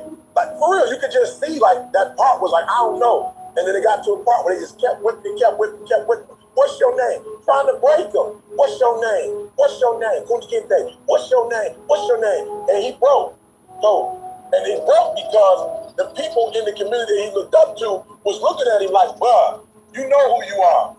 Don't be, bruh. Like, stop saying what they, just say what you say, what they want. And so there's a part of us that is liberating to be ourselves, but there's a part of us that's like, yo, if I leave the community or the community don't like me, then who am I outside of this community?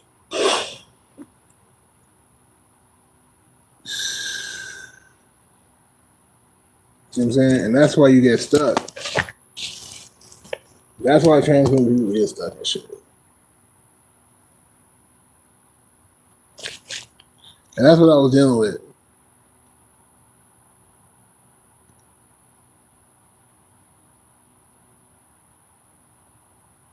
That's what I was dealing with.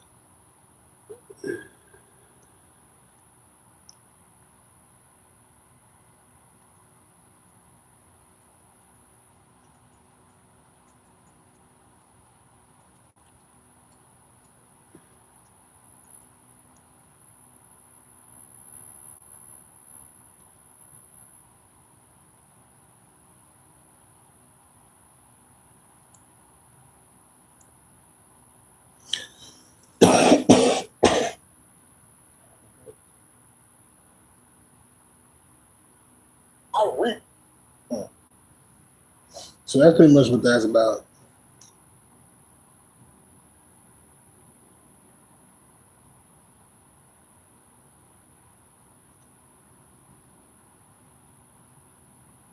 Public, why do women? But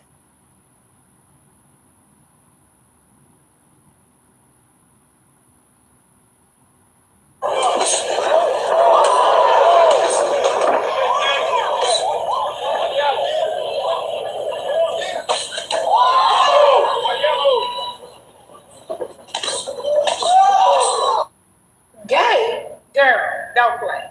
I was gay. I'd be like, I'm gay. Woo.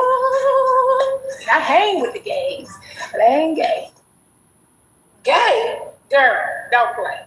I was gay. I'd be like, And you are looking, if you're a trans woman that's a swerve, that looks down on other Right. TikTok shit.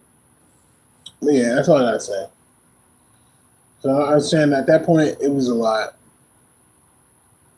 And that's when I kind of like that's when I fell into femdom. Because, you know, you're trying to run back in the closet or trying to run back to cis women, like, okay, like they can make me. I remember seeing the scene in Vikings at the time. Fuck me up when you like, oh, let's make him a man and shit by having sex with you and shit. Like, I swear that shit fucked me up. That shit fucked me up too. Yeah, I'm cool though.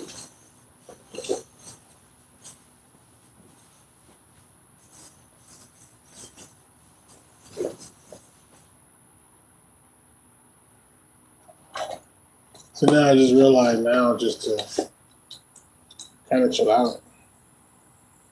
I ain't put my wig on. I ain't put the goddamn lash on this motherfucker. I don't want to wear that shit.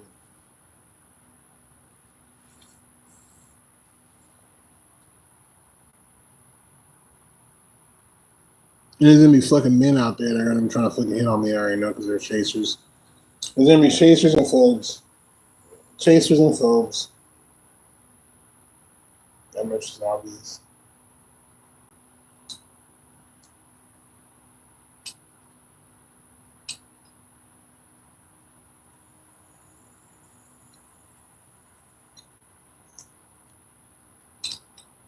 I need this money.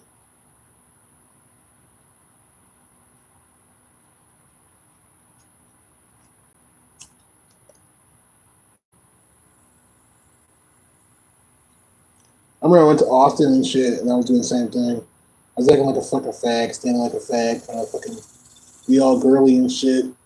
Got deep into the one nigga. He was trying to talk to me and shit, young nigga. Like, come on now. And you can just tell the type of guys they are, like loser guys. They're probably getting a pussy. They're like, oh, they're trans. You know, I'm attracted. I fuck. I don't let nobody know and shit. So, like, you know, the bottom of the barrel ass bitches, like, okay. And I'm not mad at that, to be honest, but it brings a very low quality of man and low quality of treatment. So even if the fucking man is a high quality man, he's still gonna kind of treat you like shit. Just a little bit. You know, he's gonna dehumanize the fuck out of you. And so you can't even fucking sit there and have an opinion about anything that's happening to you or around you. You know, if you're getting random guys and they can invade your space at the grocery store, you know, what do you expect, you know, when it comes to other shit?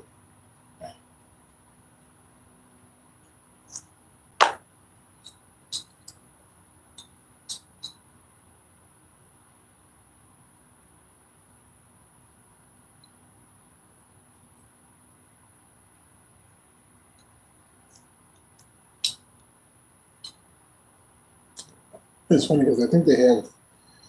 I haven't seen chemtrails in a minute, but now I'm seeing chemtrails again. Like, they fucking demand chemtrails again.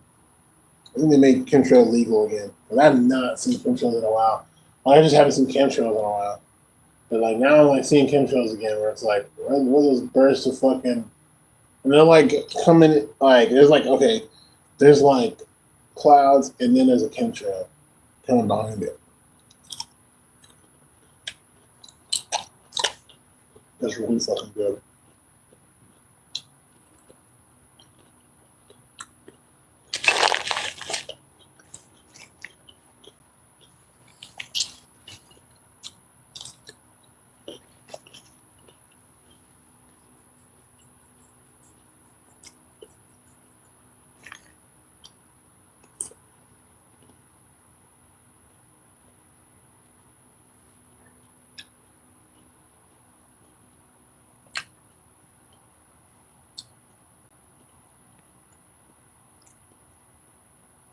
So, apply some more jobs. A little bit. A little bit more jobs.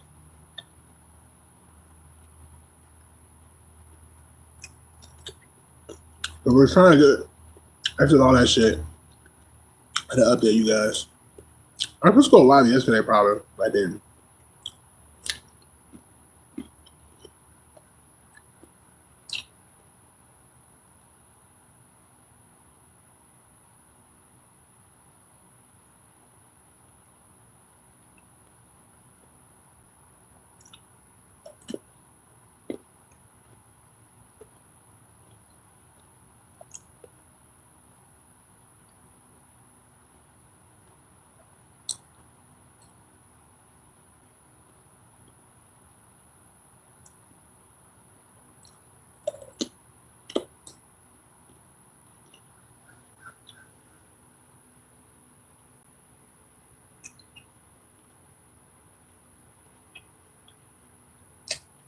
Like I said, everything, but that's pretty much what happened to me.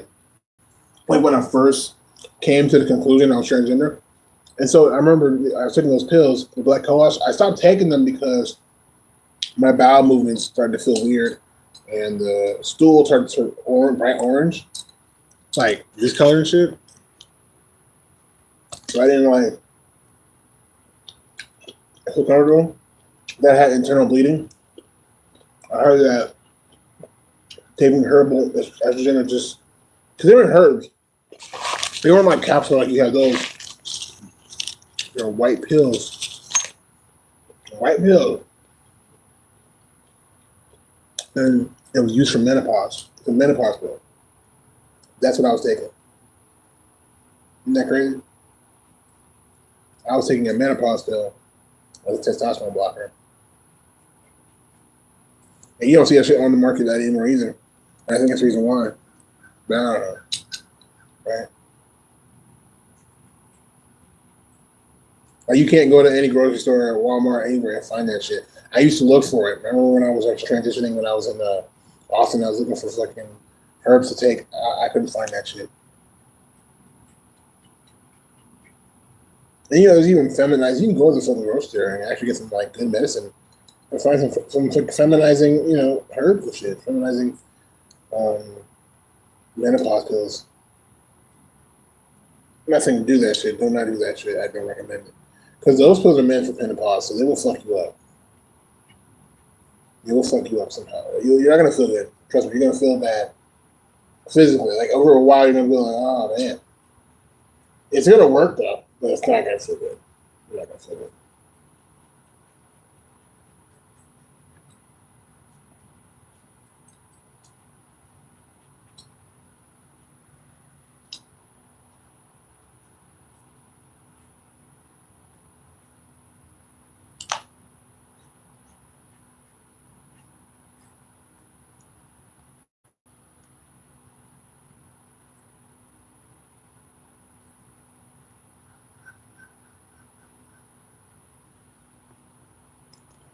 So, I don't know.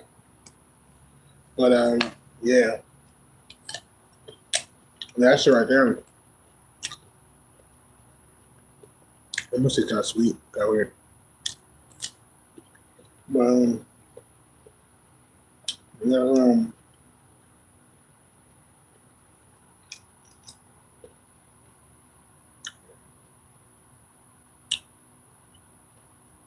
I don't know, guys. I'm just thinking.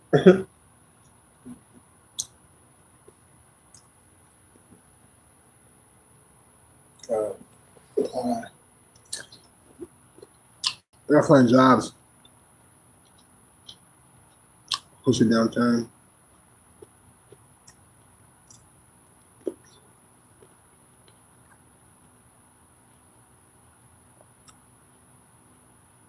Within that, oh wait, 8. Look for sure.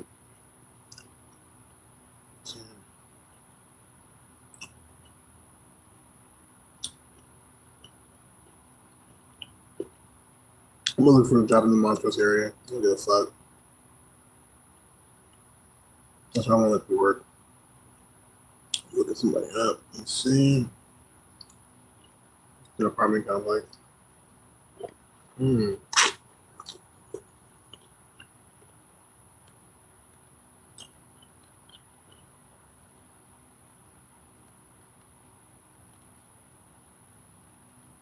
Hmm.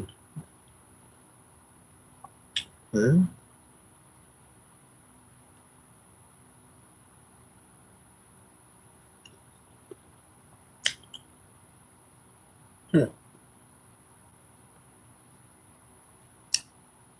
Looking by zip code. So, yeah.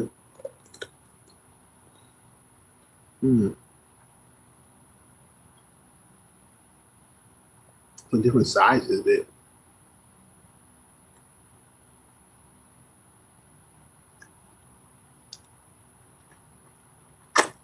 Hmm. Mm-hmm.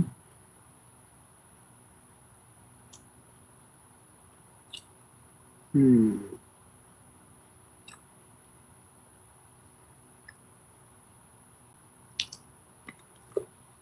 Mm-hmm.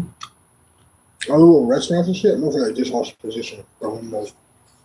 I'm surely to get one of those. I can see that shit too. I'm gonna get one of those.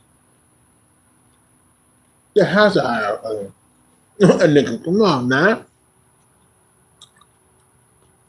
Okay. See where I want to go.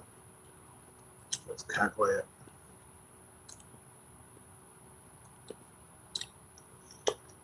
Mm-hmm.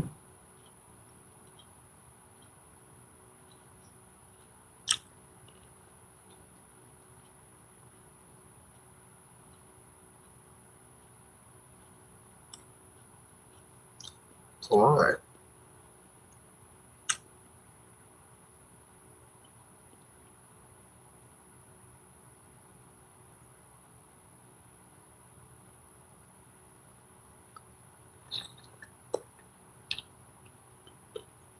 Hmm.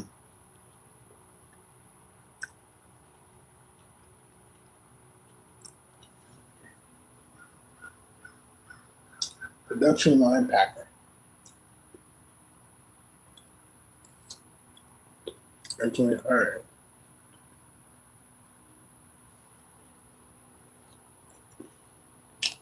I can pack some lines. This is a good as cucumber. I can't even eat the whole thing like this. Fucked it up. That's seriously. It's kind of sweet. The first bite, I was like, man, it's kind of sweet.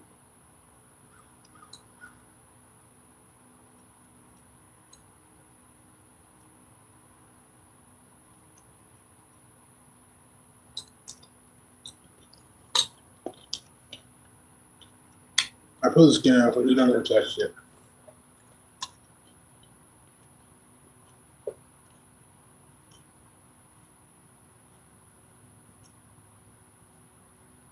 Mandarin? Nigga, please.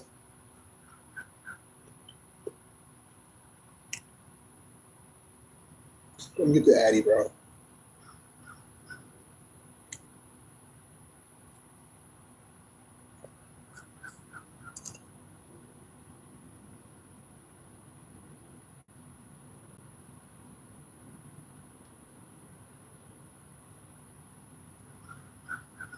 Mm.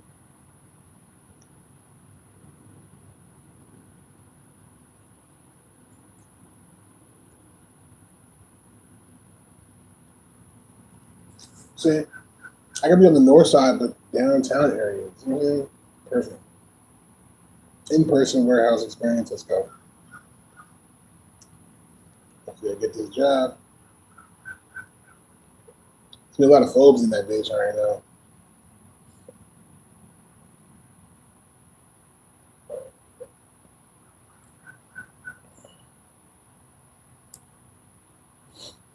Pretty sure I should put like a address. I just realized it's part of this thing.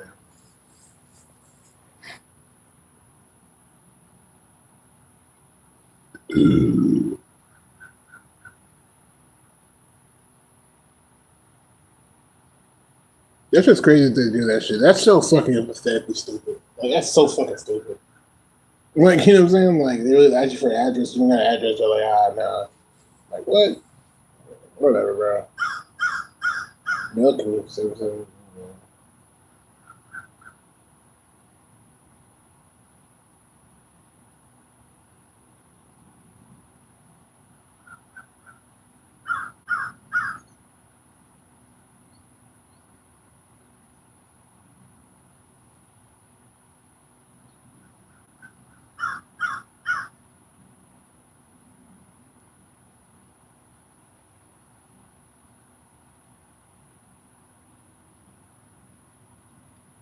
It was actually how many years of experience you have. Just put 3. They always put 3.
There's a lot of fucking goddamn stupid ass fucking jobs on here. He's like just so unprofessional. Like, what the fuck is a tree climber? What the fuck? These motherfuckers really got a job called a tree climber.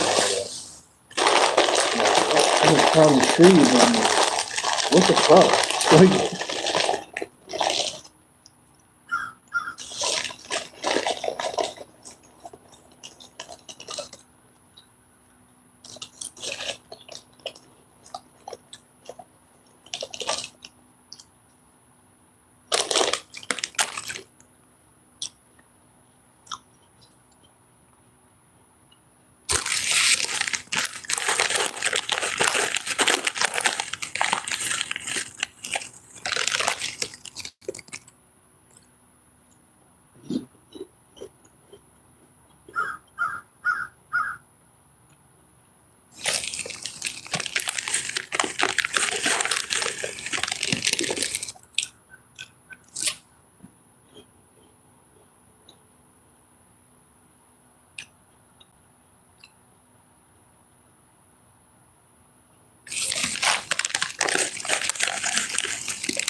Warehouse associate.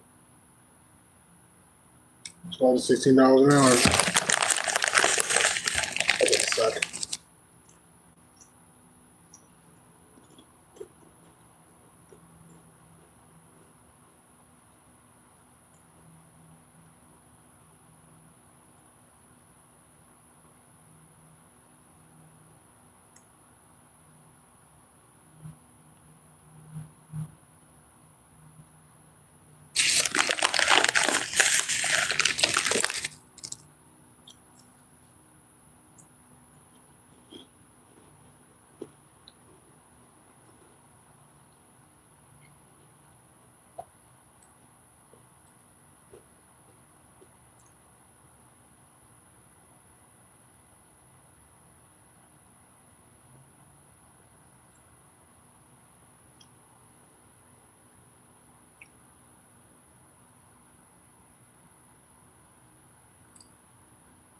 Let me see. Houston map.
Wish me luck.